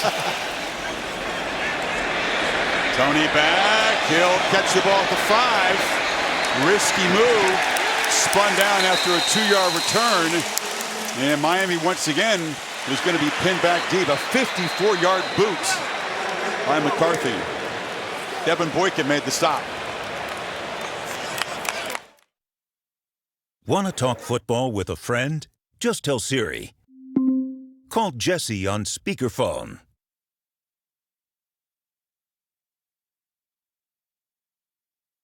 Hoosiers kicked their first quarter field goal, then built the lead. Riley Nowakowski, a wrinkle here, the tight end, runs it in from fullback.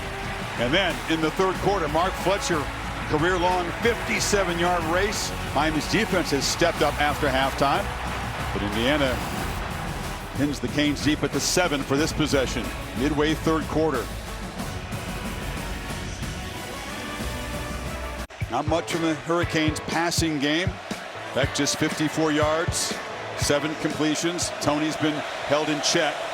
4 receptions, all of them short. Option 1 is Mark Fletcher off the left side. Bulldozes, earns 3 yards the hard way.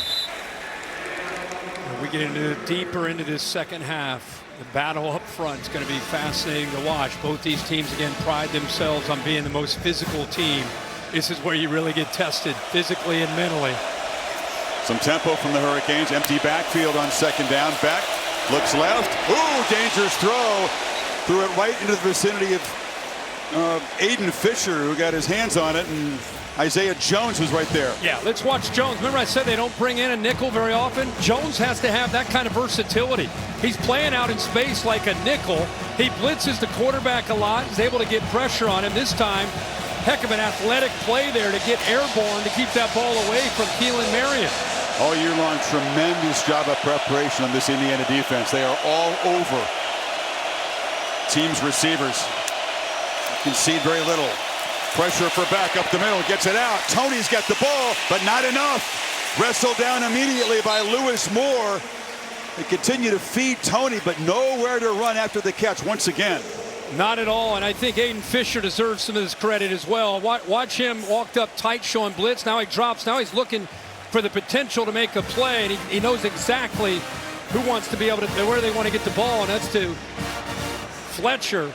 Great job there of just, or Tony rather, great job of just kind of anticipating that. The connected cam from AT&T shows you that they do a nice job of keeping him short of the first down. Fisher was there. Cook did a good job getting an arm, maybe slowing down just enough. Just enough yep. to let Moore get there. So Dylan Joyce back on. Blocked! Indiana blocks the punt and falls on it for a touchdown! Isaiah Jones on the recovery.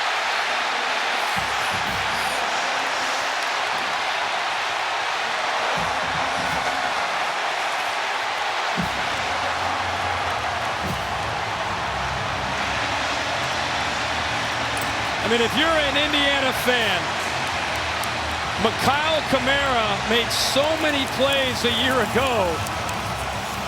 Hasn't had as many as far as the stats are concerned. And now in the biggest moment and the biggest stage, the veteran and the leader, one of the JMU transfers, comes around that right side, gets a handout, and blocks this punt for this touchdown. Blocks in back-to-back playoff games. And the 4th one this season, mentioned earlier, that's now the 8th block from Kurt Cignetti since he hired Grant Kane as his special teams coach a couple of years ago. It's a weapon, they use it, and they've reclaimed momentum.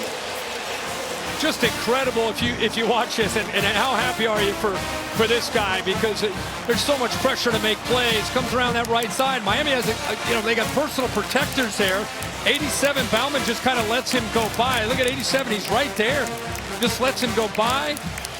I don't even think they're in an all-out effort to go get this. I just think he worked around the corner, realized he was in there, and got his left hand in there to be able to knock it down. Jones jumps on top of it for the touchdown. Mike Black, my spotter, who's our kicking specialist, says 2.25, Kirk. That was too leisurely as he kind of rolled out to his right to get that off.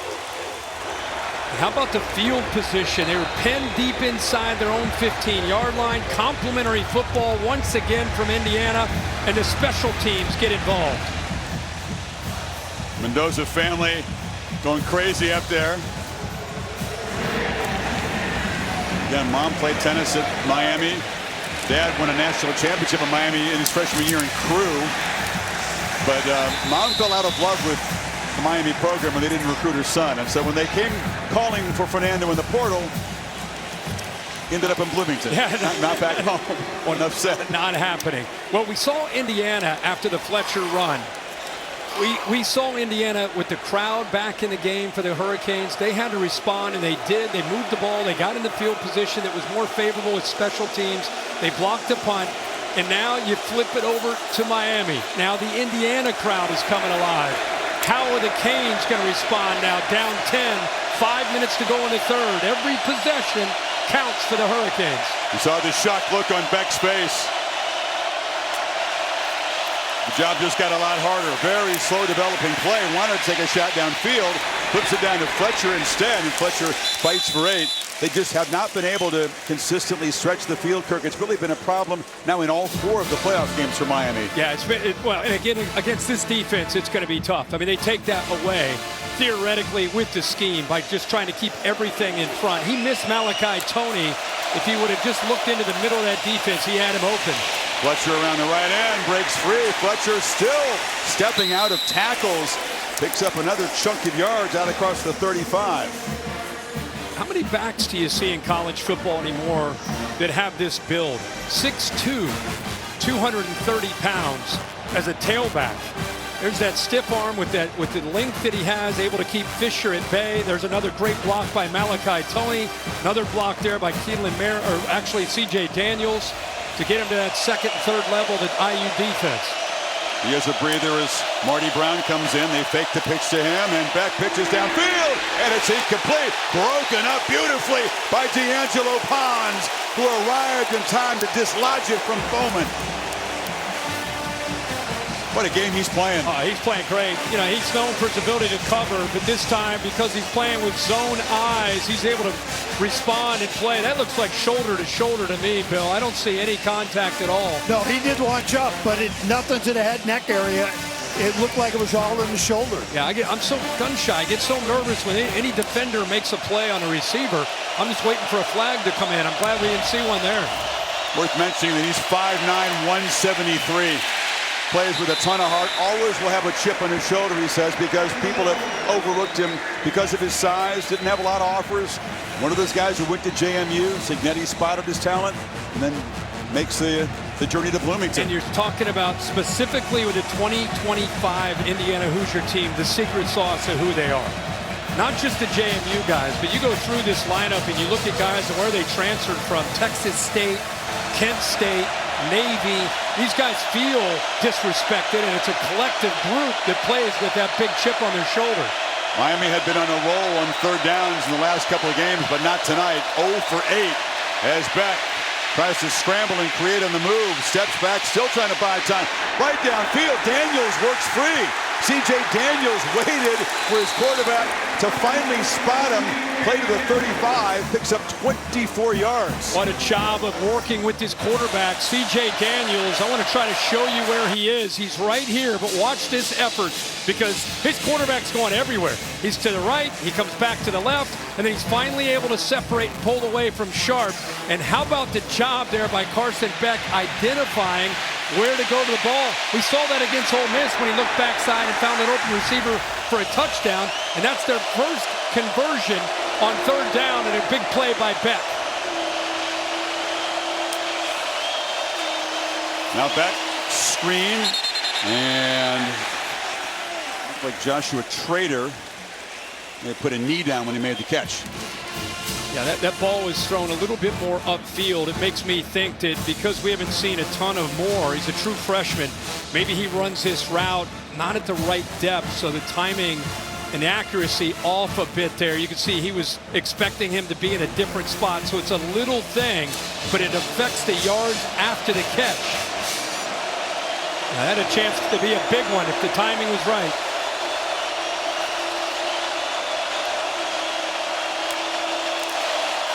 Tony comes in motion. They pitch it to him. He has a block. Malachi Tony takes off and races down to the 12-yard line. Got a block from Keelan Marion.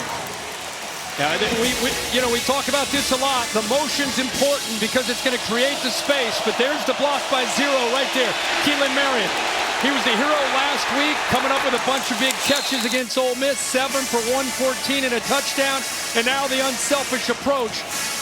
Boy, he looked more fired up about that block than he did the touchdown last week with the energy that he showed after making that block. So, heck of a job and good job of getting the ball to 10 in space. And the first time he's been able to create yards after the catch. 5 seconds.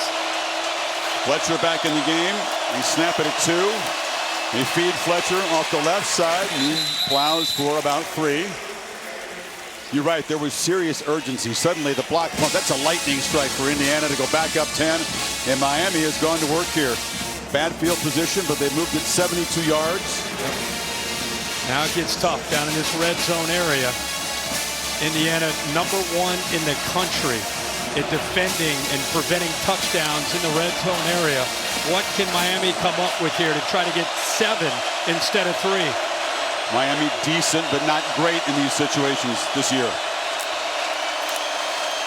Fletcher breaks free. Fletcher, tough to tackle, just falls forward. He's just short of the marker at about the 3.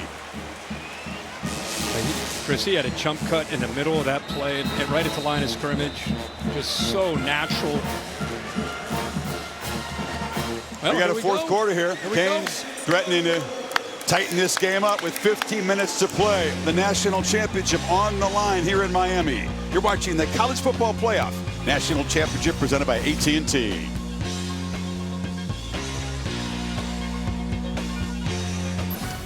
Set for the final quarter. The CFP National Championship presented by AT&T. Indiana trying to complete one of the great seasons we've ever seen in this sport, up by 10.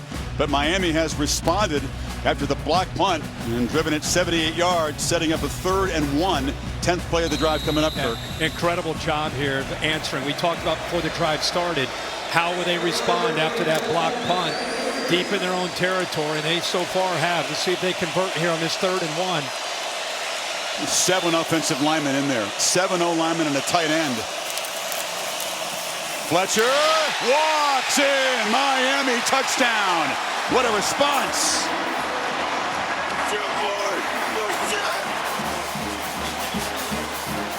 Linda's son's got 2 tonight.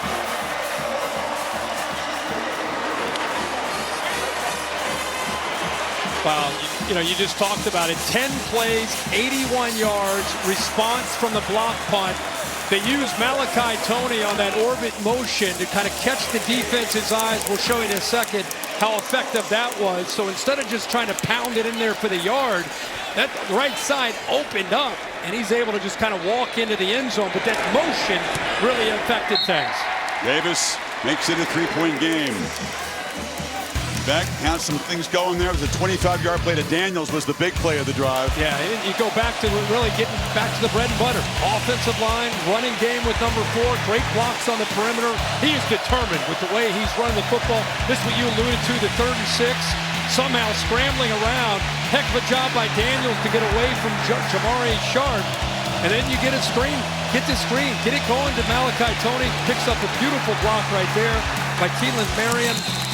Then we get to the AT&T connected cam clicker. Watch the motion coming from the left to the right. You see the 2 defenders responding. Watch 4. See, he sees the motion. See a defensive back coming as well. They both go with Malachi, concerned with him potentially getting some kind of jet sweep, but instead they got a touchdown for Fletcher.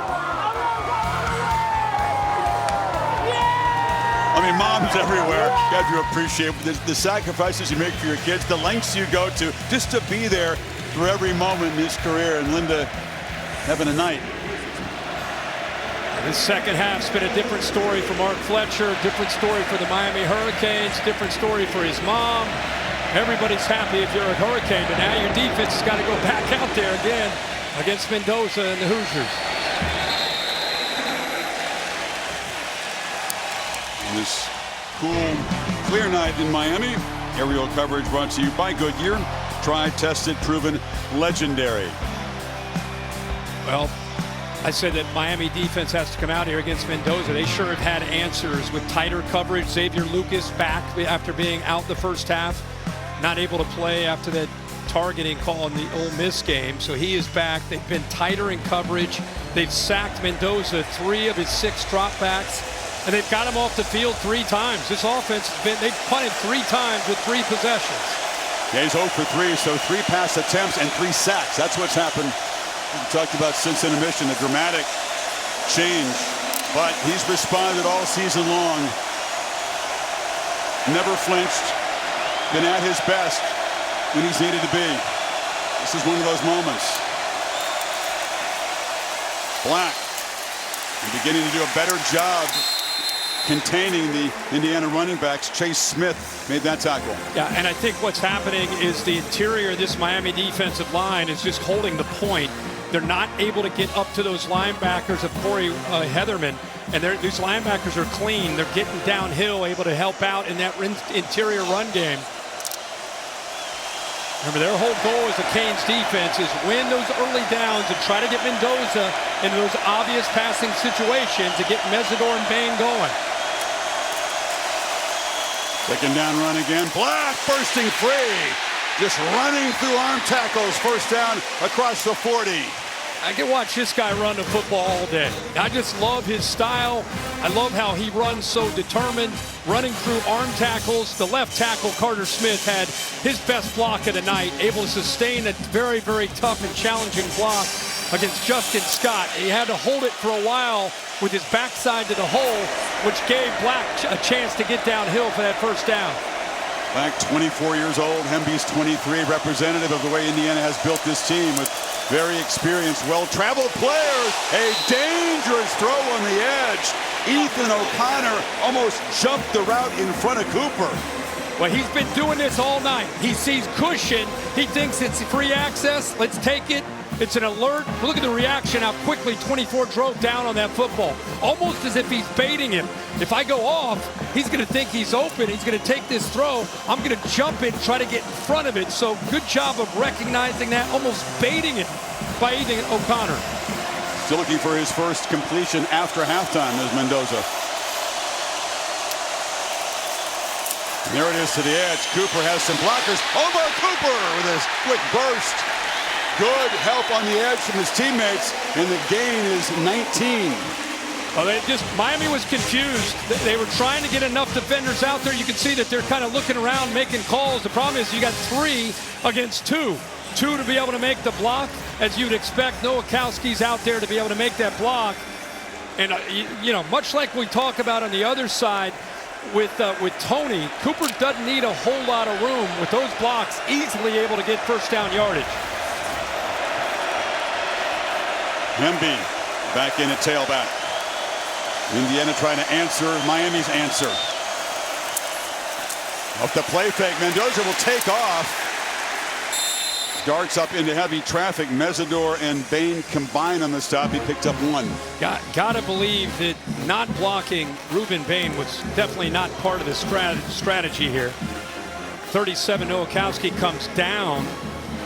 And there's just, you know, there's just a bust on that right side of the offensive line. I don't know if they were trying to just kind of bait Bain to maybe collapse and hit that slide route quickly to Cooper, but the play just completely blows up. Lucky to get some positive yards. Right tackle has been a problem tonight for Indiana. They're trying to survive it. There's a second down run from Hemby. Bangs forward. Wrestled down after about 4. It's one thing to put yourself in position to make the tackle, and then you get that energy that Black runs with, and you're just holding on for dear life. You better bring it to him, even though he's not the tallest, but he's 211 pounds, and he's a strong guy, and he runs with that power. You got to get low, and you got to really try to meet force with force when he runs the football. Huge play here. Need 5 on 3rd.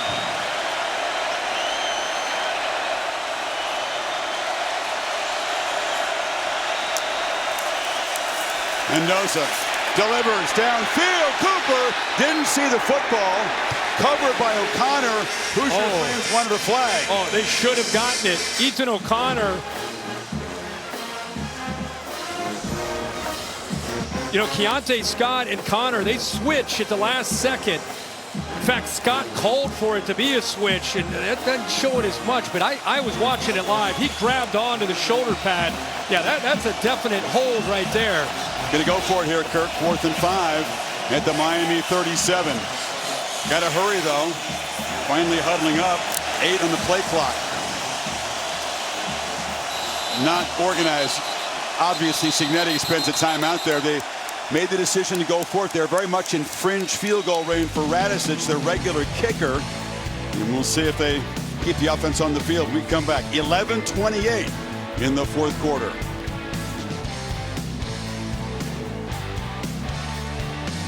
Offense on the field, and what a big moment here in this championship game. 4th and 5 at the Miami 37. Out of range for Niko Radicic, their regular kicker. Cignetti wouldn't trust him from this distance. It would be about a 54 yard or so. The offense is out there. And at the very least, with the way penalties have been an issue at critical times for Miami, do you go hard count? You know, you're sitting here at 4th and 5. Do you go hard count, try to draw them, and then still have a play in your back pocket? It is something of a gamble. A lot of coaches would punt Miami deep. Mendoza, ball in his hands. Sideline pitch. Becker comes back to make a catch.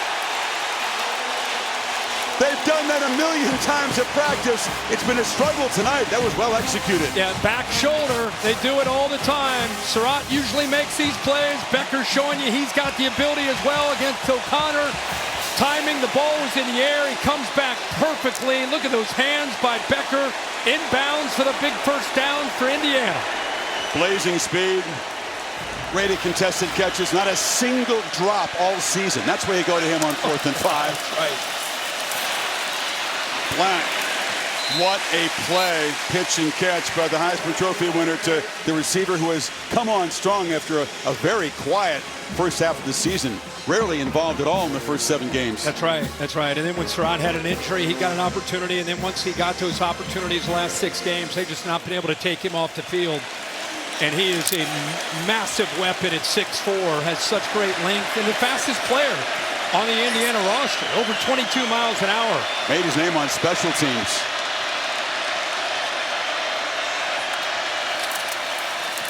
Black.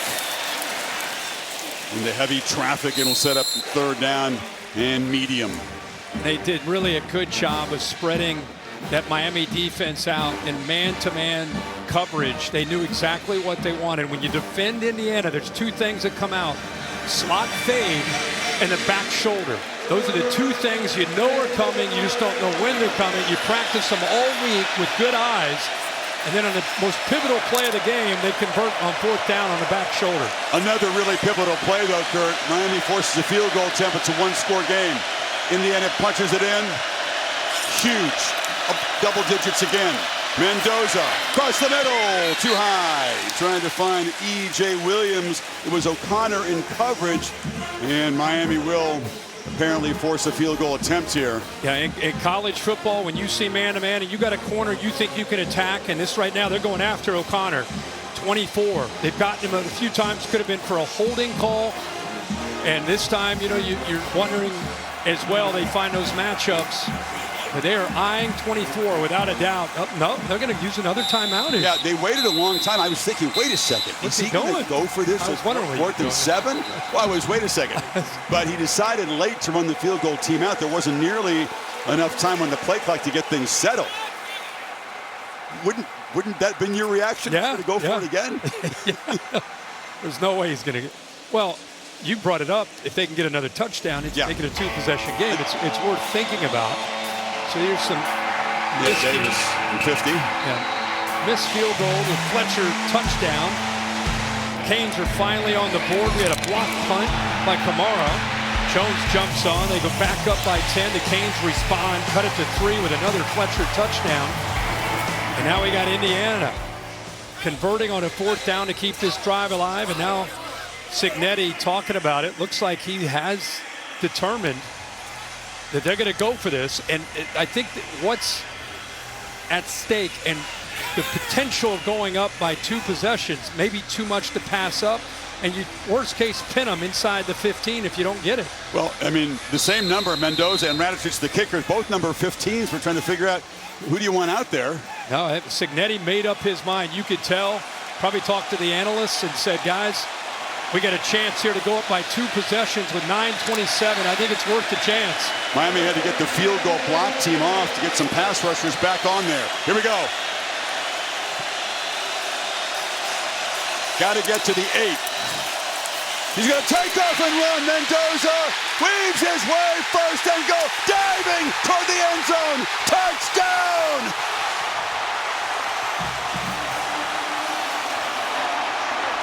That's why he won the Heisman Trophy.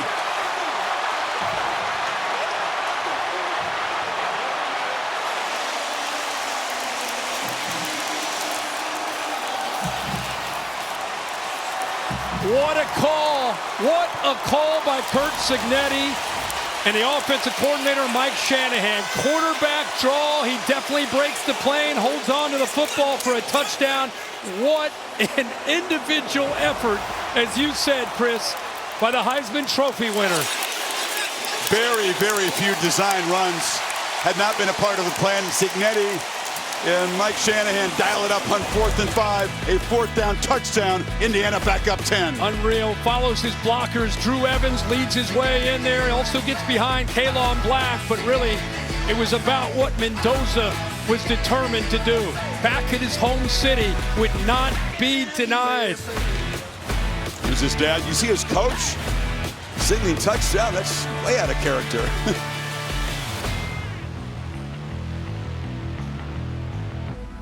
The CFP National Championship is presented by AT&T. Connecting changes everything. And in part by Modelo, the mark of a fighter, and Taco Bell.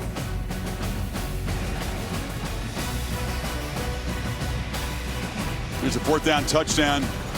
AT&T connected clicker cam. Yeah, let's check this out. Again, you're going to get a great block here and a great block here. But watch how the safeties shoot down. Watch how they try to help out. There's the good blocks.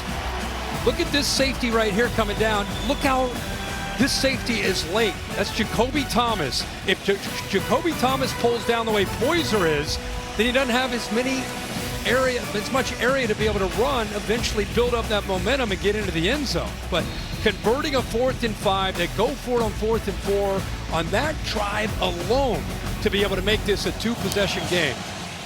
When Mendoza paid the price, Kirk, he took a shot before he went airborne, and then he took another shot as he was in the air before landing in the end zone. Flag comes in on the return here, and now another one thrown.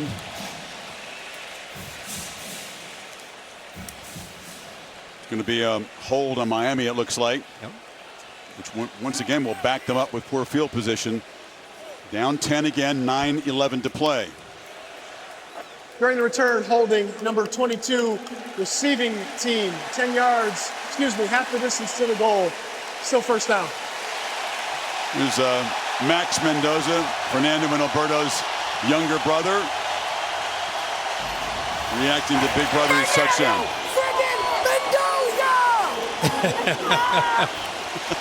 What a moment. What a moment. One Mendoza brother and then a whole bunch of kids with Mendoza jerseys on up there. What an effort. He was wobbly, by the way. You see Assembly Hall in Bloomington. I've wanted to see this shot all week. 17,000. I mean, you think of all the hoops championships and Bobby Knight, and now here they are in Assembly Hall, sold out, watching this football team up 10 with 9:11 to go in the 4th quarter. This is Bedlam here, the Hoosier faithful who dominate this end of the field, making a really tough one back.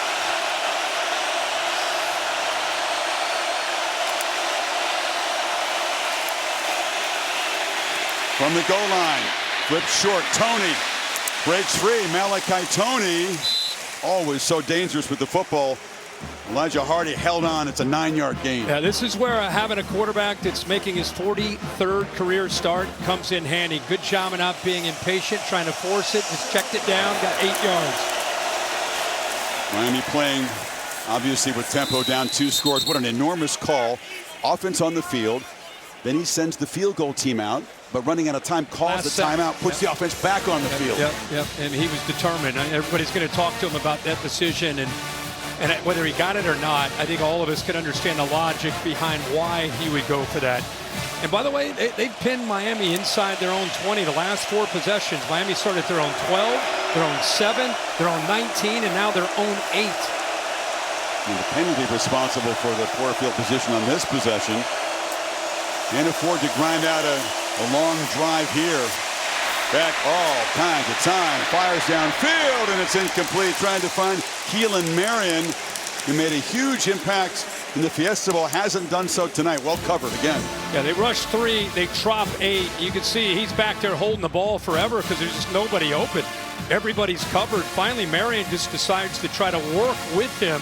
He happened to make eye contact with him. He actually got it in. The ball just went right through the hands of Marion, who's done a good job transferring over from BYU, more of a specialist. He wanted to come to Miami to become more of a wide receiver, a complete player, and has demonstrated that. Yeah, 2 years at UConn, 2 years with the BYU Cougars before landing here. 2nd and 10, back pedals, launches downfield. That's Marion again, and comes back and tried to make a catch there, ruled incomplete. Pons covered him. Weird play because he didn't spot the ball until just the last second. Yeah, he kind of backhands the ball, and I think he initially caught it, and then as he went to the ground, I think the ball pops out and hits the surface. Watch him backhand that, and then the ball gets loose. I looked at first when he went up that he somehow came down with it right there, and then it came out. So 2 chances to make plays. Haynes can't do it. Now it's 3rd and 10. Indiana walking up pressure, trying to disguise who's coming, try to affect the offensive line and their communication. It works. Yep. There's a flinch.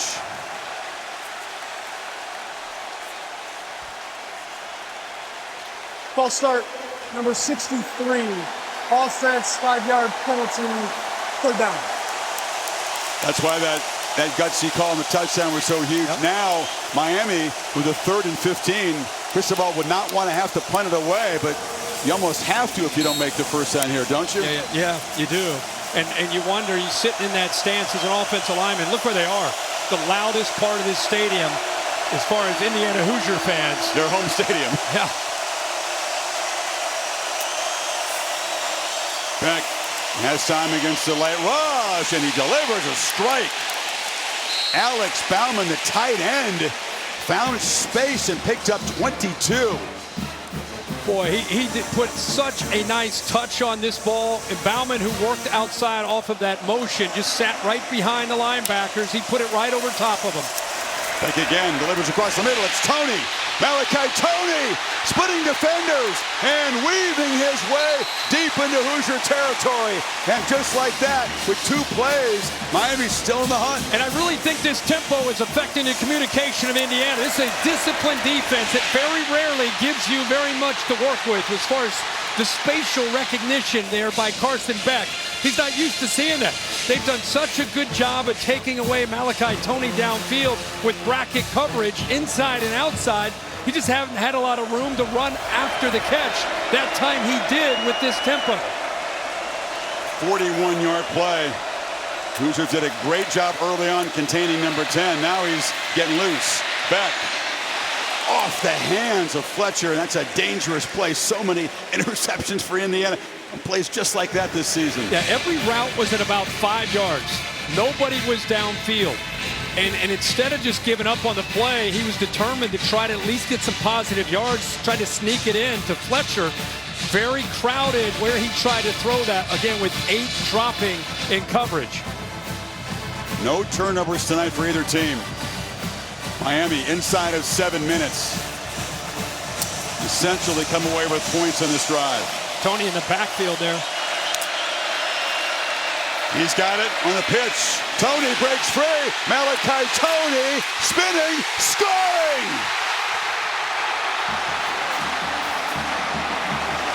Is there a more exciting player in this sport?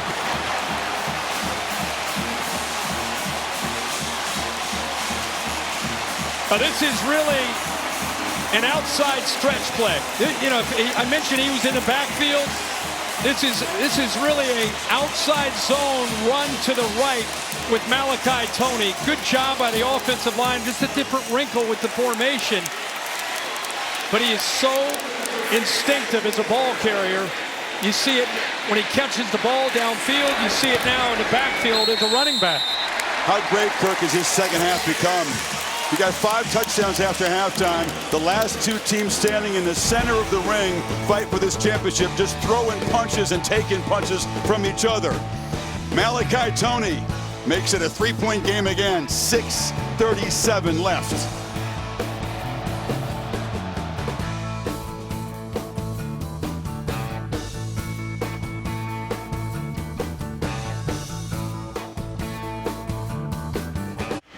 Well, you go back to the fourth quarter, some of these games where Mendoza has had to make plays at Iowa against the Hawkeyes. This is not a dominant game. He needed to step up in the fourth quarter and did. At Eugene, early in the year, needed to make plays, stepped up, did it there. We all know about what happened against Penn State. Omar Cooper with a foot down. What a drive there to culminate that comeback win. And then tonight, with a draw, 4th and 5, another fourth quarter, he's got to make a play. This is where this guy plays his best. What determination to get it into the end zone for that touchdown. And he's not done yet. We still got 6:37 to go. Yeah, those 3 games on the road when he threw interceptions, responded with a touchdown pass and spectacular drives each time. And Indiana, for the first time in this playoff, is being pushed and tested. Romping through their first 2 games, in charge for most of this first half. But Miami has forced this man to step up and show his mettle. Let's show what he can do. What a job of just each team. We keep wondering, can they answer? Can they respond? Mendoza does. Can they answer? The Miami Hurricanes respond. Carson Beck does. Indiana now working with a 3-point lead. Only have the 1 timeout. Canes still have all 3 as we get ready for crunch time here with 6:37 to go.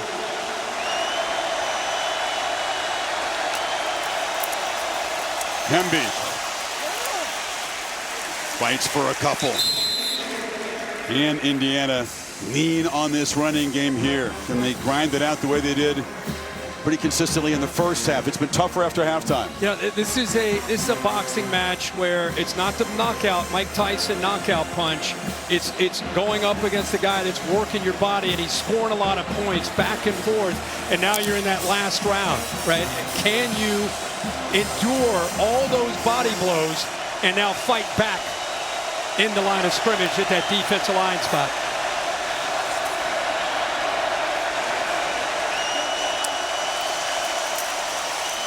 Be off the right side. Falls forward to the 30. It'll set up 3rd and 5. Bain made yet another tackle. Boy, Ruben Bain, I thought that ball might bounce outside of him. He went up against Nowakowski, 37, and watch what he does to be able to hold the point. Just throws him. It's almost like he gets fed up with him. Just throws 37 off of him to make that play to set up this 3rd down.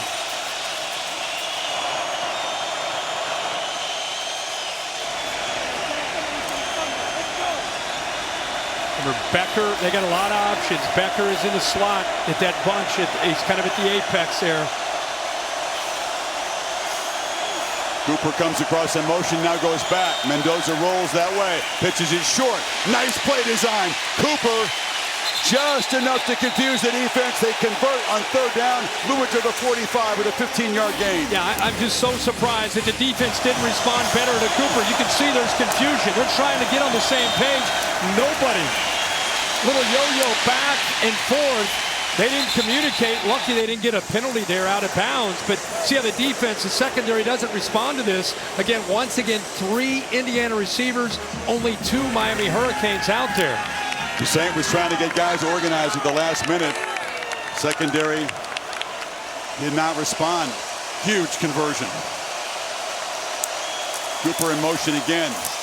They feed Black off the left side. They'll take that gain on first down. Picked up 5. That time they used Cooper in motion. Release him right inside, right about at the left tackle. He gets up about that second level, is able to work on that safety, give him a little bit more positive yardage. Indiana always getting a 2nd and 6, 2nd and 5, 3rd and 2. That's when they're playing their best in this style of offense.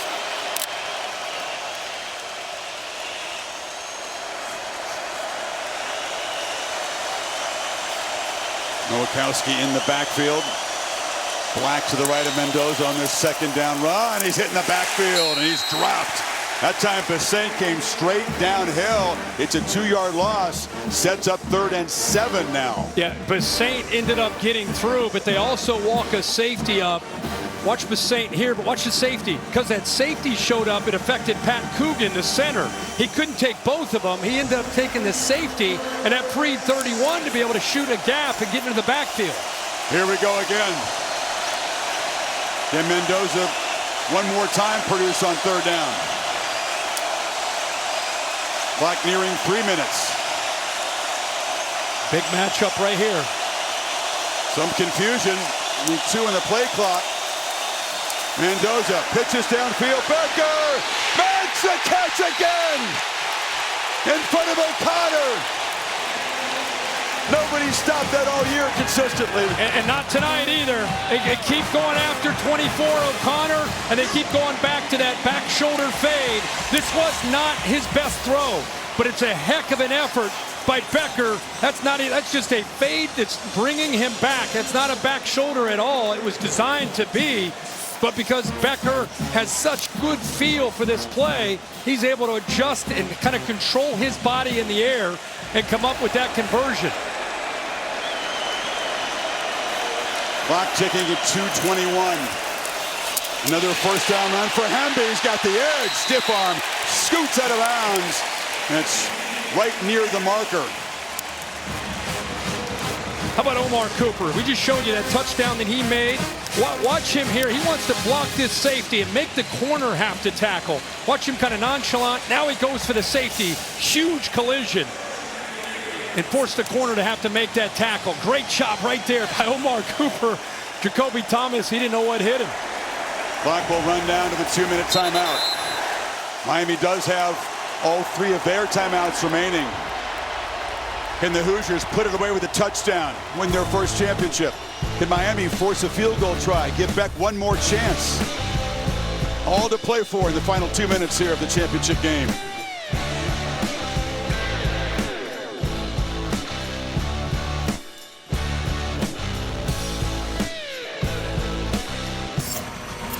Coming up on the Ram Trucks post game, we will have the live trophy presentation. We'll visit with either a star player or the coach from the winning side, take you all access inside the victorious locker room. Chris, Herbie, what a final game we've got in the college football season. Still 2 compelling minutes remaining. Absolutely, Scotty. Hoosiers with that first down. A touchdown just about seals it. Field goal attempt. Depending on how much time left, we give Miami hope. Hemby is the back. Hemby bursting free, bangs forward for 10. They'll spot him just short of the marker. Actually could work out well for Cignetti. Yeah, absolutely. Yeah, no need to pick that first down up. Make Miami use these timeouts. He's going to call them over, going to use their first timeout. Let's talk about Charlie Becker, who made another back shoulder fade catch there. He's not typical. He was recruited by the previous coach, Tom Allen. So Cignetti comes in, and receivers are pretty much told, move on. This is the one guy, although Becker was in the portal, Kirk, Cignetti said, no, stay and win. But he had to bide his time, mostly a special teamer, including the first half of this season. Look what he's done. Stayed with it, improved, emerged, and become a key guy in the championship game. It's a great story and kind of an outlier in 2025. And as we move into 2026, Becker, I live in Nashville. He went to Father Ryan High School and had a good career. I don't know if anybody would have ever expected him to become this guy in these last 6 or 7 games. Supposed to be a back shoulder fade. Wasn't the best throw we've ever seen from Mendoza. But as long as you put it up in the air and make your receiver have to come back, you can see O'Connor was lost. Even though he studied his scouting report, knew that critical downs, that's the play they go to, still could not be in position to defend it. Teammates call him Chuck. Just chuck it to Chuck, right? That's we just saw it. Works. That was a great call. Maybe that's what they called in the huddle. Beck hoping he gets a chance in his final game as a collegian. With 2 timeouts, first down pretty much ends the game for Indiana.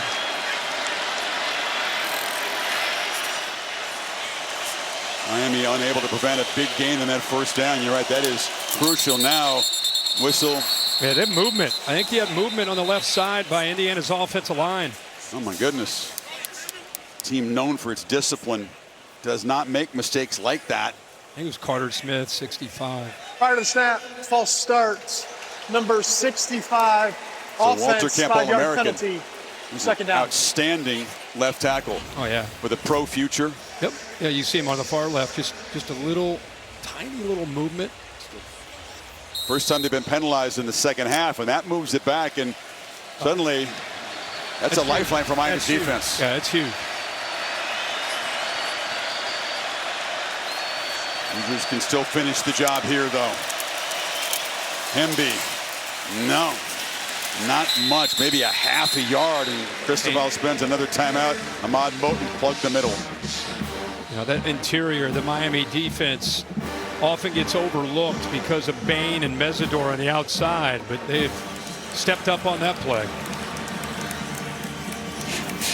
Capital One rewarding performance. Indiana's gotten big play out of special teams here. This is the block. Mark comes off the edge. Slow developing punt there. Jones falls on it. And then this play, which will live forever in Indiana lore if the Hoosiers hold on and win this. Mendoza taking 2 shots. Well, I think it's 2 things. It's the play and the effort, but the decision to go for it by Curt Cignetti.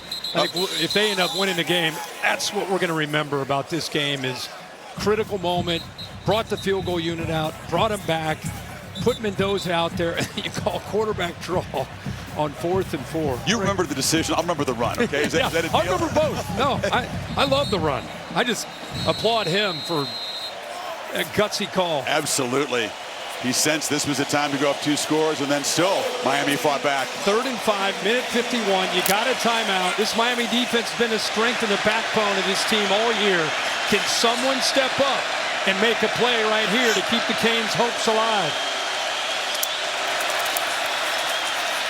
Black, nothing. He stopped immediately. That was Wesley Bassint and Mo Toure. Those 2 linebackers stepped up. Final timeout taken. Field goal attempt coming up. Yeah, heck of a job up front by this defensive line, eating up those linemen who would love to be able to climb up and get to those linebackers. But you see 31 and 1, both getting downhill, both able to stay clean because of the effort by those defensive linemen. So that little flinch by Carter Smith on 2nd 1, they're about to just take an easy first down. The game is over. That flinch moves them back to 2nd and 6, eventually 3rd down, and now 4th down to keep them in the game. Hoosier fans hoping that's not going to come back to haunt them. You say the championship game, sometimes unusual things happen. That guy is absolutely rock solid. Their best offensive lineman, one of the best in the country. Yeah, Big Ten offensive lineman of the year. Just a little flinch. Now Radicic, who made it from 34 earlier, tries to give Indiana a 6-point lead from 35 yards out. You wonder if Cignetti thought about it for a second, keeping the offense out there again on 4th down. Field goal knocked right through. So Indiana took 4:50 off the clock, moved it 11 plays, and added 3 to the lead. But Miami and Carson Beck are going to have a chance. The kind of drive he was able to produce against Ole Miss in the Fiesta Bowl. For 20 years, All-State celebrated every field goal and extra point made at participating universities, donating to the Athletic Scholarship Fund, supporting all student athletes. Thank you, All-State. Field goals won't do it for Miami. Got to find a touchdown here. My first thought, as we just saw that flinch and then the Miami defense make the stops, was Carson Beck. Everything that Carson Beck has been through, you know, he leaves Georgia. He deals with the ulnar nerve surgery, which is a massive ordeal, comes back from that, goes to Miami, falls back in love with the game, fits perfectly into this program, loves his teammates, loves the year he's had, been through a ton of adversity, and now he gets the football. He was over there just hoping for a chance. He's got it with 1:42, down 6. The drive against Ole Miss began with some key throws. Put himself in position. He wanted to throw it in the end zone. Nobody open. Ends up running it in from 3 yards out with 18 seconds to go. This drive put Miami in a position to play for this championship. Some clutch deliveries, laser throws on 3rd down. Yeah, he was all over it, making great decisions, but it came down to this. His 3 receivers went from the left to the right. Man coverage doesn't take off that often unless it's obvious. He saw it.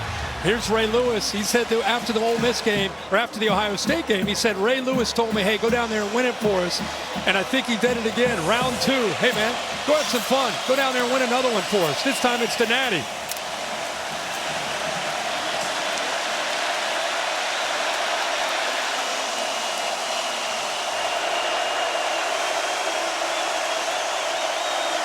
Facing serious crowd noise in their home stadium. Clock was down at 0.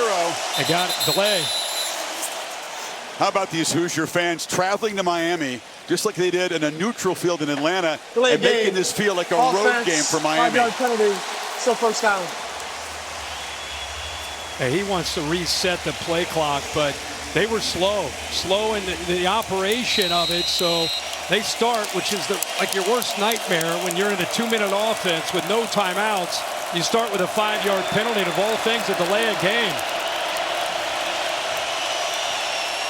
Of all things in your home stadium, because the crowd is too loud. It's crazy. Yeah.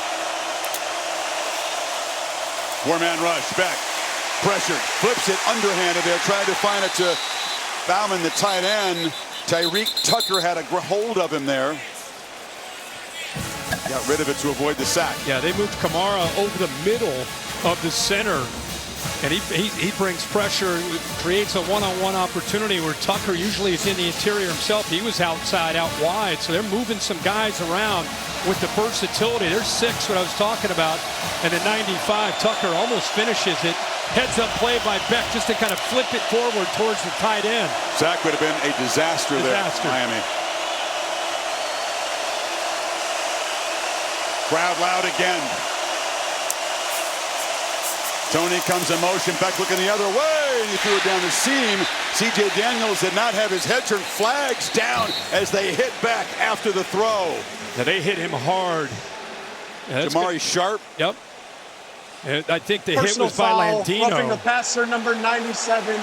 Defense, 15-yard penalty, automatic, 1st down. It's big Mario Landino. Beck kind of up and staggering. After he threw this football, he gets hit. Bill, what do you think of that one? I support the roughing the passer call. Okay.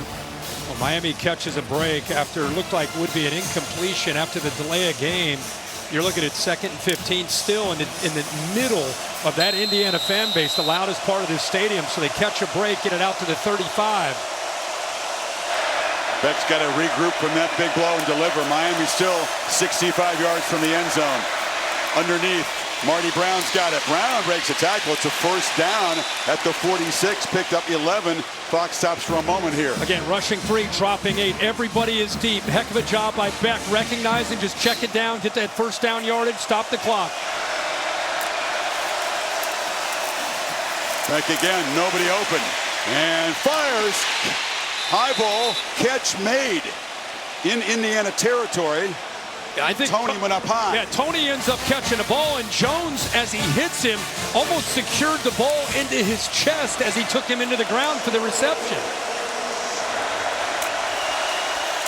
Beck, long pitch to the sideline, catch made by Daniels, spun down inbounds by Sharp. Again, no timeouts left. Clock stops momentarily as Mendoza can watch on one knee. Yeah, Beck has had complete control. Hand signals, everybody on the same page, ready to go. Indiana's going to call a timeout. That clock had started moving. A few seconds ticked off, and Cignetti wants to spend his last timeout right here. He had burned a couple earlier. Yeah. So neither team has a timeout left. How good is this? Back and forth in the second half. And as you said, Carson Beck, both coaches have said this will be a heck of a movie, however it ends. Well, the last 51 seconds of this movie are about to unfold, and somebody's going to have a truly incredible season. The Hoosiers will be 16-0, national champs for the first time, or Miami is going to once again win a fourth playoff game and win their first championship in like a quarter century. Whoever ends up winning this, it's going to be crazy. Big thing for Indiana. They're going to try to protect the sidelines, keep everything in bounds, keep the clock moving. And if you're Carson Beck, remember, 43 starts in his career. He knows exactly where he needs to go with his football. Right now he's trying to free up Malachi Toney, but remember, last week, it was Keelan Marion, number 0, who stepped up against Ole Miss at critical moments on the backside to make some big plays over the middle of that defense of Ole Miss. C.J. Daniels is the veteran presence. He's on the right side, but D'Angelo Pons is across from him. Brown is the back. Beck steps up, delivers downfield, intercepted! Jamari Sharp makes the pick that will clinch Indiana's first national championship.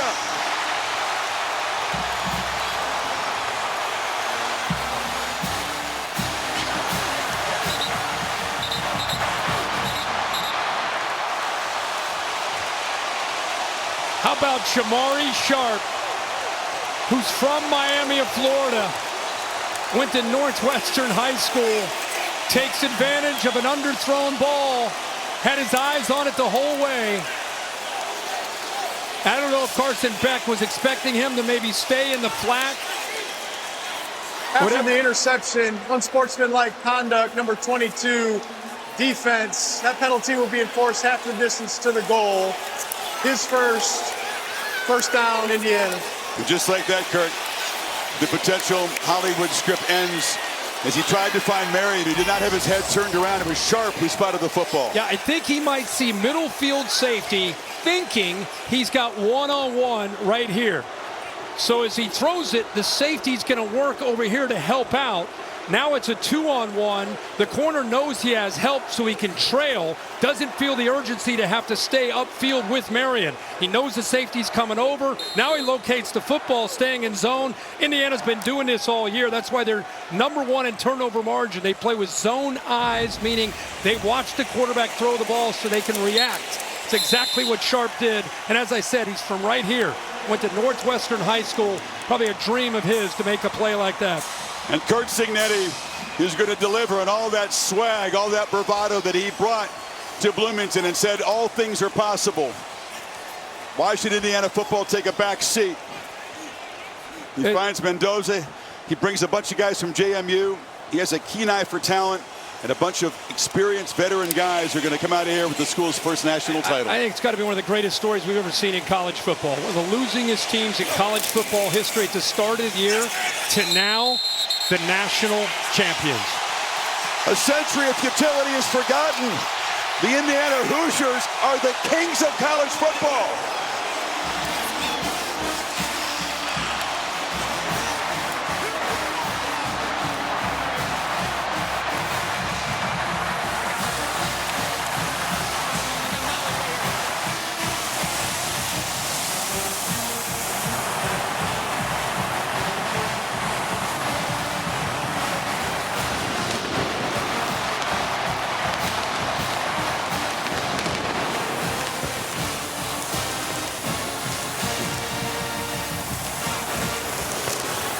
Let's hear from Coach Cignetti with Molly McGrath.